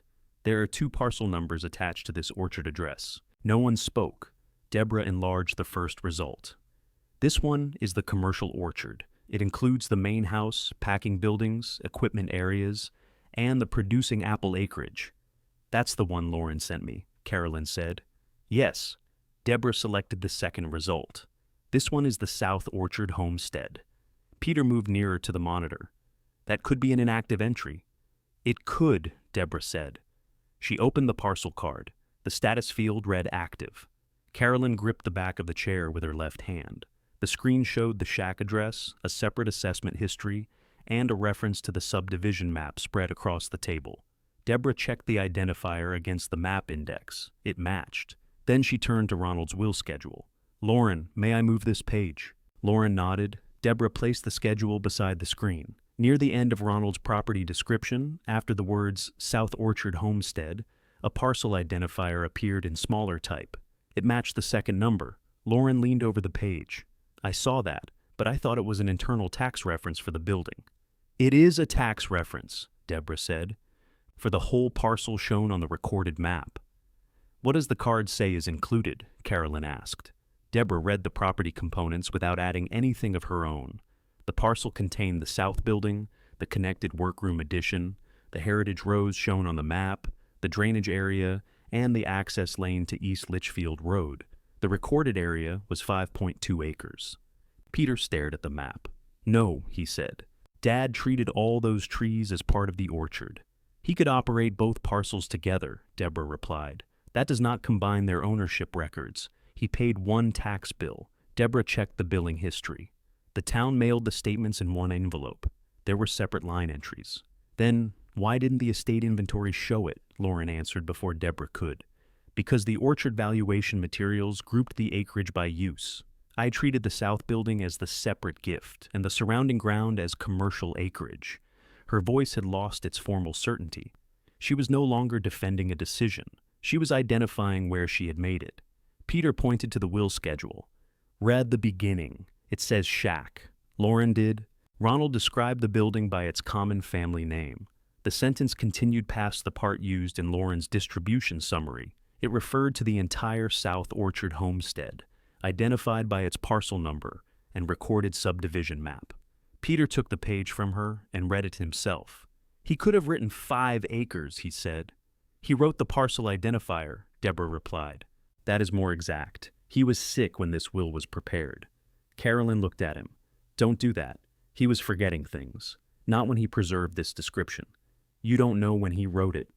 The schedule has a date, Lauren said quietly. Peter turned toward his daughter. Lauren pointed to the execution page. Ronald had signed the estate plan while still managing his own accounts and property. Nothing in the documents before them questioned his ability to do so. Deborah did not comment on Ronald's condition. That was outside her function. She opened the parcel history. The South Orchard homestead had remained separately assessed from the year Ronald recorded the subdivision through the current year.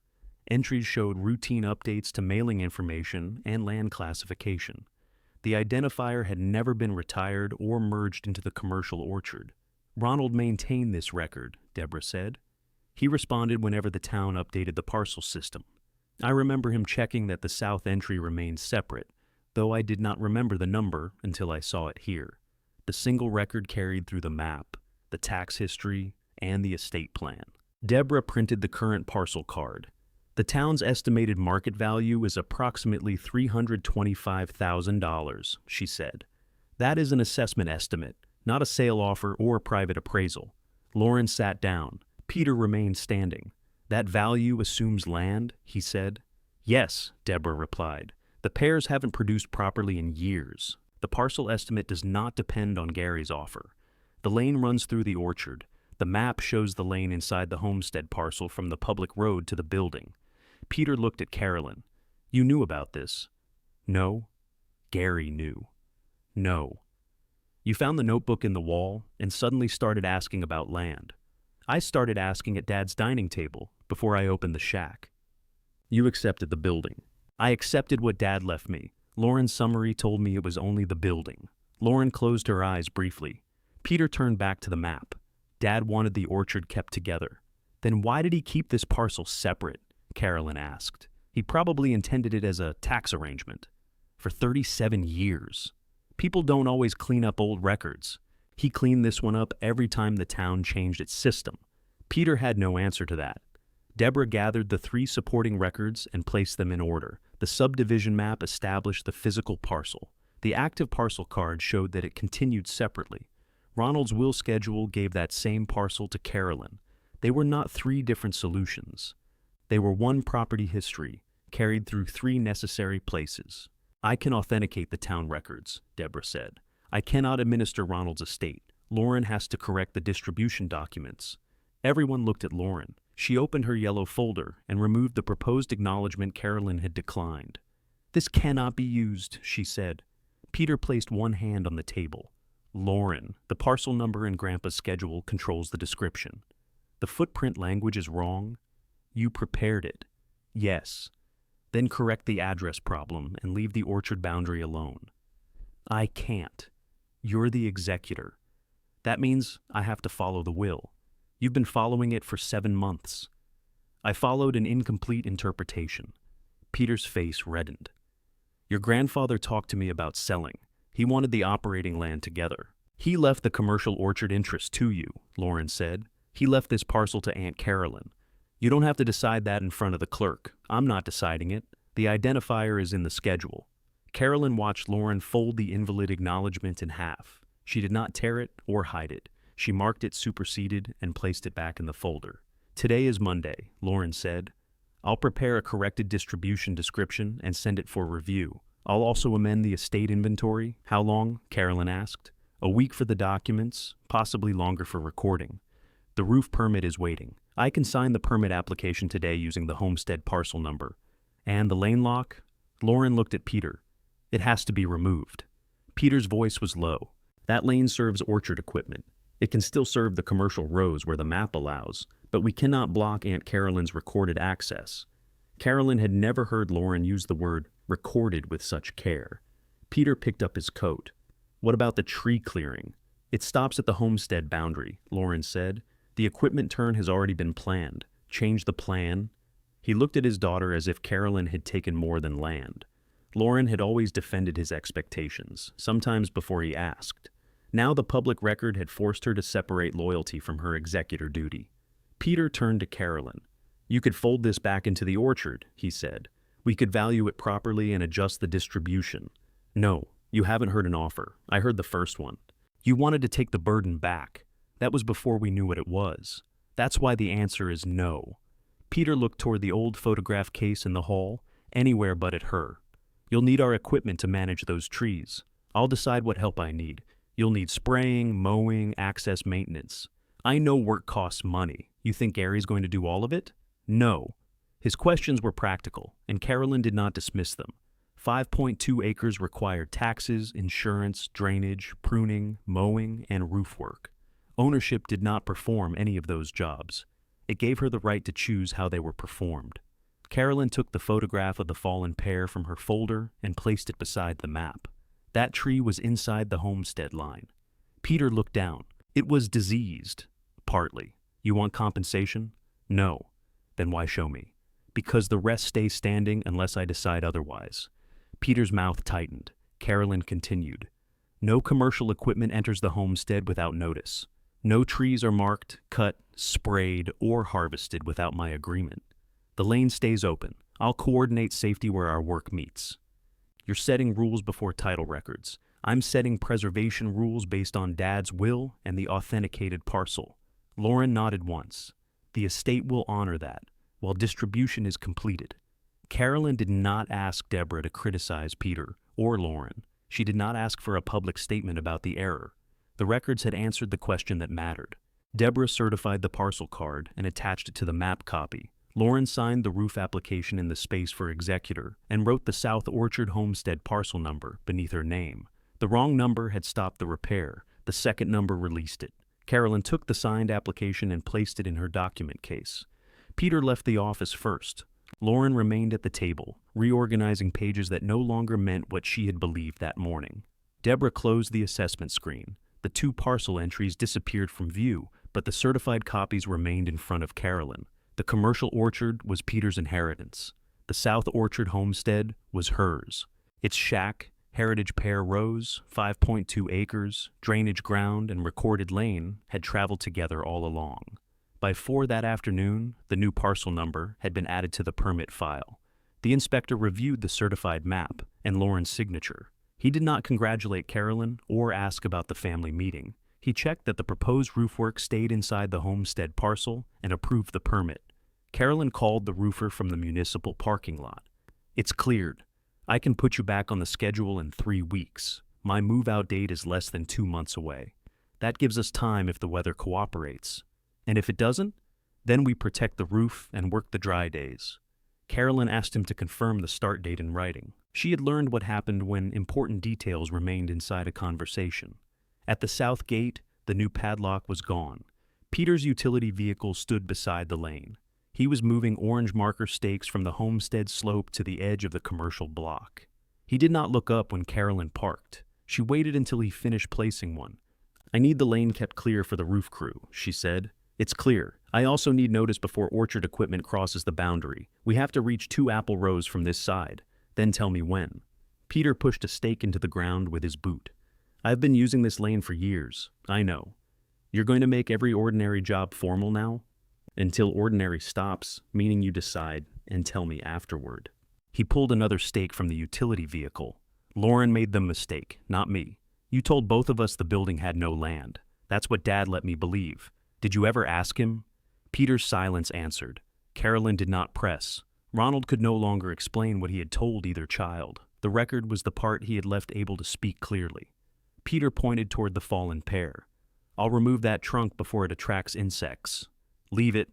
Gary wants graft wood. It's half rotten. Then he'll take what's sound. You're going to ask permission for my equipment, but leave dead wood beside my rows? It isn't beside your rows. It's inside mine. Peter looked across the slope. The corrected boundary had already changed the words available to them. I'll send a spray schedule, he said. Thank you. That was not an apology. It was the first practical adjustment. Lauren came to the shack 2 days later, carrying the yellow folder and a new gate key.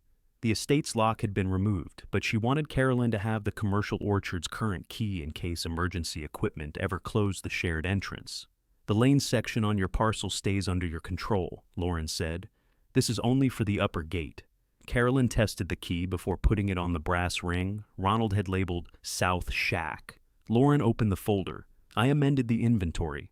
The commercial acreage has been reduced by the homestead parcel. The shack-only distribution is withdrawn. She showed Carolyn each correction instead of summarizing it. The new distribution document used Ronald's full description, the parcel identifier, and the recorded map reference. It transferred the South Orchard homestead to Carolyn in fee simple. That means the whole property is yours, Lauren said. Not a temporary right and not a license. I know what fee simple means. Lauren lowered her eyes. Of course you do. She placed a second page on the bench. It authorized the estate to pay the recording charge and the cost of correcting the inventory. It did not reimburse Carolyn's roof work, storage, or permit expenses. Those costs remain mine? Carolyn asked. The roof benefits your property. The estate attorney says they belong with the distribution. The delay increased them. I know. Do you? Lauren looked at the stored invoices. I know, because I added them. You paid $840 more after I stopped access. Carolyn had not totaled the delays separately. Are you reimbursing that? I can't charge the estate without agreement from the other beneficiaries. Peter won't agree. No. So, what are you doing about it? Lauren took out her checkbook. I'm paying the delay cost personally. I made the executor decision that caused it. Carolyn watched her write the amount. You don't have to accept this, Lauren said. No, I don't. Carolyn took the check and placed it with the roof invoices. Refusing it would have protected Lauren from the harder part of accountability. Accepting it allowed the act to count without pretending it repaired trust. Lauren closed the checkbook. I'm sorry, I believe you. The words surprised her. Lauren looked relieved too soon. Carolyn continued. Believing you're sorry does not mean I'll sign whatever you put in front of me next time. I understand. Do you? I'm beginning to. Carolyn tapped the corrected description. From now on, you send complete documents. No family summaries. No decisions about my property through your father. Lauren nodded. All right. And if you're here as my niece, come as my niece. If you're here as executor, say so. I'm here as both today. That's why it's difficult. Lauren looked around the workroom. The vise stood mounted on Ronald's bench. Roof braces crossed one corner. A line of labeled graft wood lay on newspaper near the window. I thought you were making the shack into something because you were angry, she said. I was making it dry. And the trees? I'm making them useful. Lauren ran one finger along the edge of the bench. Grandpa never told me this parcel was separate. He gave you the number. I didn't understand what I was reading. No. The answer was not comforting, but it was honest. The corrected distribution was recorded the following week. Lauren brought the filed copy herself. Carolyn read the seal, the date, and the complete parcel description before accepting it. Peter came an hour later. He did not enter the shack. He stood outside with his hands in his jacket pockets. I want to make a proposal, he said. I'm listening. We keep operating the south ground with the main orchard.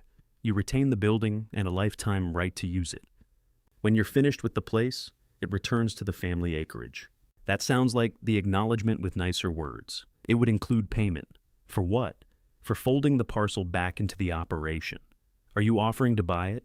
I'm offering a structure that keeps it useful. It is useful. You haven't harvested one pear. I have a buyer. You have trees that need years of recovery. Then I have years of work. Peter looked toward the roof. You could take money now and still live here? Until when? For life.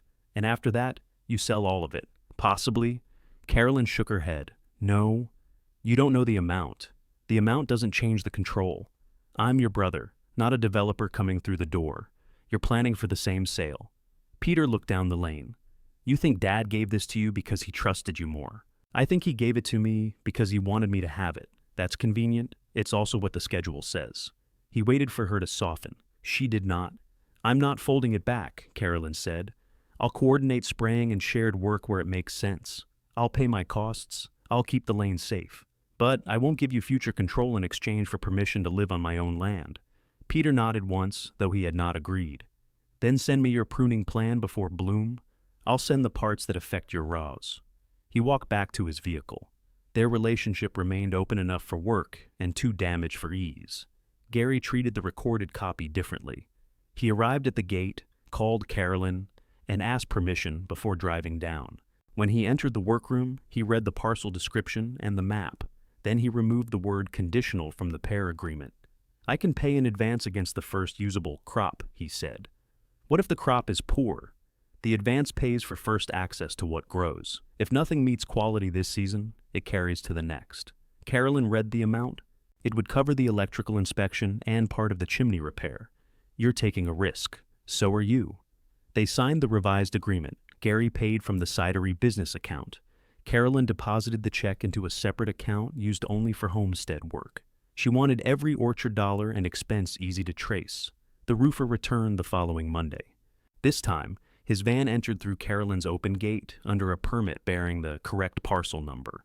Lauren came after work carrying gloves. She did not bring the yellow folder. "Tell me what needs moving," she said. Carolyn pointed to the front room, where tools and service records had to be protected from dust. Lauren carried the first box without asking what she would receive for helping. Carolyn let her carry the second. Outside, the crew lifted the purchased lumber onto the roof.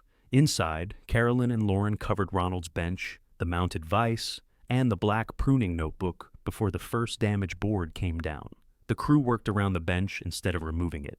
Carolyn had expected someone to complain about the inconvenience. The roofer only measured the space, told his crew where to place the protective wall, and continued.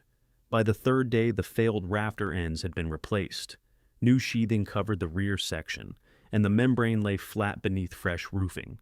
The chimney opening received proper flashing instead of another layer of sealant.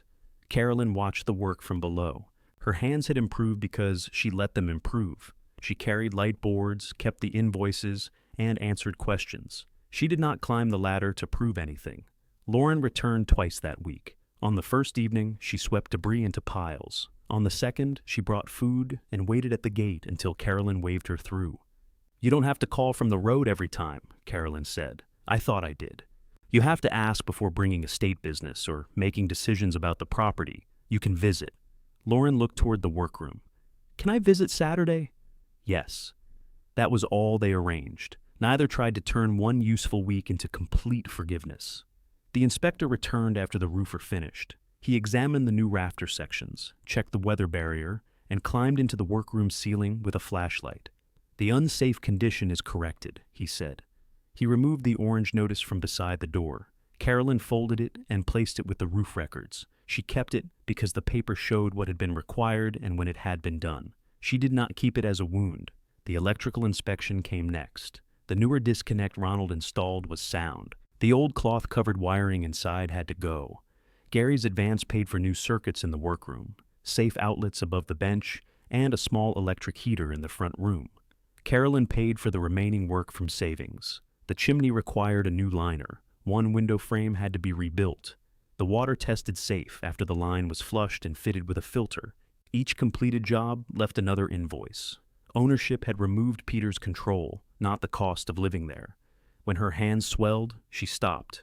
That rule annoyed her every time and protected the next day's work. Peter sent his spring spray schedule as promised. It arrived without a greeting, but it arrived before any equipment crossed the upper lane. Carolyn read the product list with Gary. They marked the days when drift could affect the pair rows and returned a request for extra distance along the boundary. Peter called. "That turn takes me close to your ditch," he said. "Then slow down and shut the outer nozzle. That costs coverage on the end apples. Use the other approach. It takes longer?" "Yes." There was silence. "I'll use the other approach," he said. 2 weeks later, he asked to cross the homestead lane with a mower after rain softened his usual route. Carolyn checked the ground first. The drainage stones were holding, but one section near the pipe remained wet. "Not today," she told him. "You'll rut the lane. I need to reach the lower block. Tomorrow morning, if the ground firms." Peter looked as if he might drive through anyway. Then he saw the new roof, the locked metal cabinet, and the map copy framed behind glass inside the workroom. He waited until morning. That was the second adjustment. It came without apology and counted because he did it. Lauren's repair took a different form. She brought Carolyn the complete estate accounting before filing it. She marked every page affected by the homestead correction and waited while Carolyn read them. "I moved the appointment to Friday," Lauren said. "If you need more time, I'll move it again." Carolyn found one description that still called the shack an outbuilding within the commercial orchard. "This is wrong." Lauren checked the map reference. Yes. She corrected it without defending how it happened. Later that month, she came on Saturday with Ronald's old kitchen clock wrapped in a towel. "This was on your personal item list," she said. Dad put it in his box by mistake. Carolyn examined the wooden case. Ronald had repaired its pendulum with wire years earlier. Did Peter agree? He didn't remember taking it. That isn't what I asked. Lauren met her eyes. He agreed it was yours. Carolyn hung the clock in the front room. Its ticking filled the space once the work crews were gone. Moving day came with rain. Gary brought the cidery truck. Lauren arrived in clothes she did not mind dirtying. Peter did not come, though he sent a message that the upper gate would remain open all afternoon. Carolyn had packed her apartment into labeled boxes: kitchen, books, bedding, workshop. Ronald's jars of tomatoes rode upright in 2 shallow crates. The furniture was modest. Her old kitchen table fit beneath the front window. The bed went against the dry west wall. Her tools filled the workroom cabinet and the shelves Carolyn built above the repaired floor. The last item from storage was the drill press. Gary guided the dolly while Carolyn placed boards across the threshold. Slowly, she said, "I am moving slowly. You're pushing faster than I'm steering. I'm 74. This is my fast." They set the drill press beside the bench. Its cord reached the new outlet without an extension. Lauren carried in the folding chair that had served as Carolyn's only seat during the repairs. "Where does this go?" "Porch for now." "You have a porch?" "I have 2 boards and an opinion about where a porch should be." Lauren laughed. Carolyn did too. By evening, the apartment keys lay in an envelope ready for the landlord. Carolyn slept at the homestead for the first time. Rain moved over the new roof after midnight. She woke and listened. No bucket filled, no water ran inside the wall. The roof made ordinary rain sounds and nothing more. In the morning, Carolyn checked anyway. The workroom floor was dry. Spring bloom came unevenly. The Seckles opened first, then the Flemish Beauty and Sheldon trees. One winter Nellis produced only leaves. Gary marked it for another year of recovery instead of removal. Carolyn hired help for the heavier clearing. She paid from the orchard account and worked beside the crew, without pretending she was a crew by herself. The diseased wood was burned where local rules allowed. Sound branches from Peter's cut tree supplied grafts for 3 young rootstocks. Peter saw them during a boundary walk. "You saved that variety?" he asked. "Gary thinks so." Peter touched one graft tie with a careful finger. "Dad would have wrapped it tighter. Dad wrapped everything tighter." Peter almost smiled. He did not ask to return the parcel to the commercial operation again. By late summer, the surviving trees held a modest crop. It was not the yield in Ronald's older records, but it met Gary's minimum quality. Carolyn organized the picking from her workroom. Every crate was weighed there before going to the cidery. Gary dealt with Carolyn directly. He brought the purchase sheet, checked the weights with her, and paid the orchard account. The first season's pear income covered part of the roof balance, the winter fuel reserve, and new pruning equipment. Material value had become ordinary money used for ordinary needs. The following season produced more. Carolyn opened the workroom on 2 Saturday mornings for local growers who wanted to learn how to recover neglected fruit trees. She demonstrated safe cuts at Ronald's bench, showed how to clean tools between diseased trees, and made everyone examine a branch before lifting a saw. Gary spoke about harvest timing and perry fruit. Lauren managed the sign-in sheet and asked Carolyn before changing anything. Peter attended the second session. He stood near the back, listened, and corrected no one. Afterward, he carried the folding chairs outside without being asked. Carolyn did not mistake that for a restored childhood or a settled family. It was a useful act performed inside her boundary. For the moment, that was enough. The South Orchard homestead became a home because daily life finally stayed there. Boots dried beside the door, tea tins collected above the sink. Ronald's clock lost 3 minutes every week, and Carolyn wound it every Sunday. The workroom held saws, grafting tape, pear records, and the mounted vise that had waited years for her tools to return. The lane remained open by her decision. The pear agreement renewed because she chose it. If stories about reclaiming dignity after family abandonment matter to you, subscribe and return for the next inheritance story. On an October evening, Carolyn washed 2 cups and set them upside down beside the sink. Gary had gone back to the cidery. Lauren had left a container of soup in the refrigerator. Peter's mower could be heard far beyond the boundary, working the commercial rows before dark. Carolyn closed the workroom cabinet and turned off its lamp. The new roof held the day's warmth. Ronald's notebook rested in the metal file box beneath the certified map. useful now for pruning dates instead of proof. She walked through the front room and opened the door. Her suitcase no longer stood beside it. She had unpacked that months ago, placing her clothes in the narrow closet and storing the empty case above the shelves. Outside, the lane curved past the ditch and through the trees. Small grafts stood protected beside older trunks. The seccle leaves had begun turning gold. Carolyn put one hand on the solid doorframe. Behind her, the kitchen clock ticked, and the lamp beside her old table cast a quiet square of light across the floor. Carolyn stood at her repaired doorway, while evening light fell across Ronald's pruned pear rows.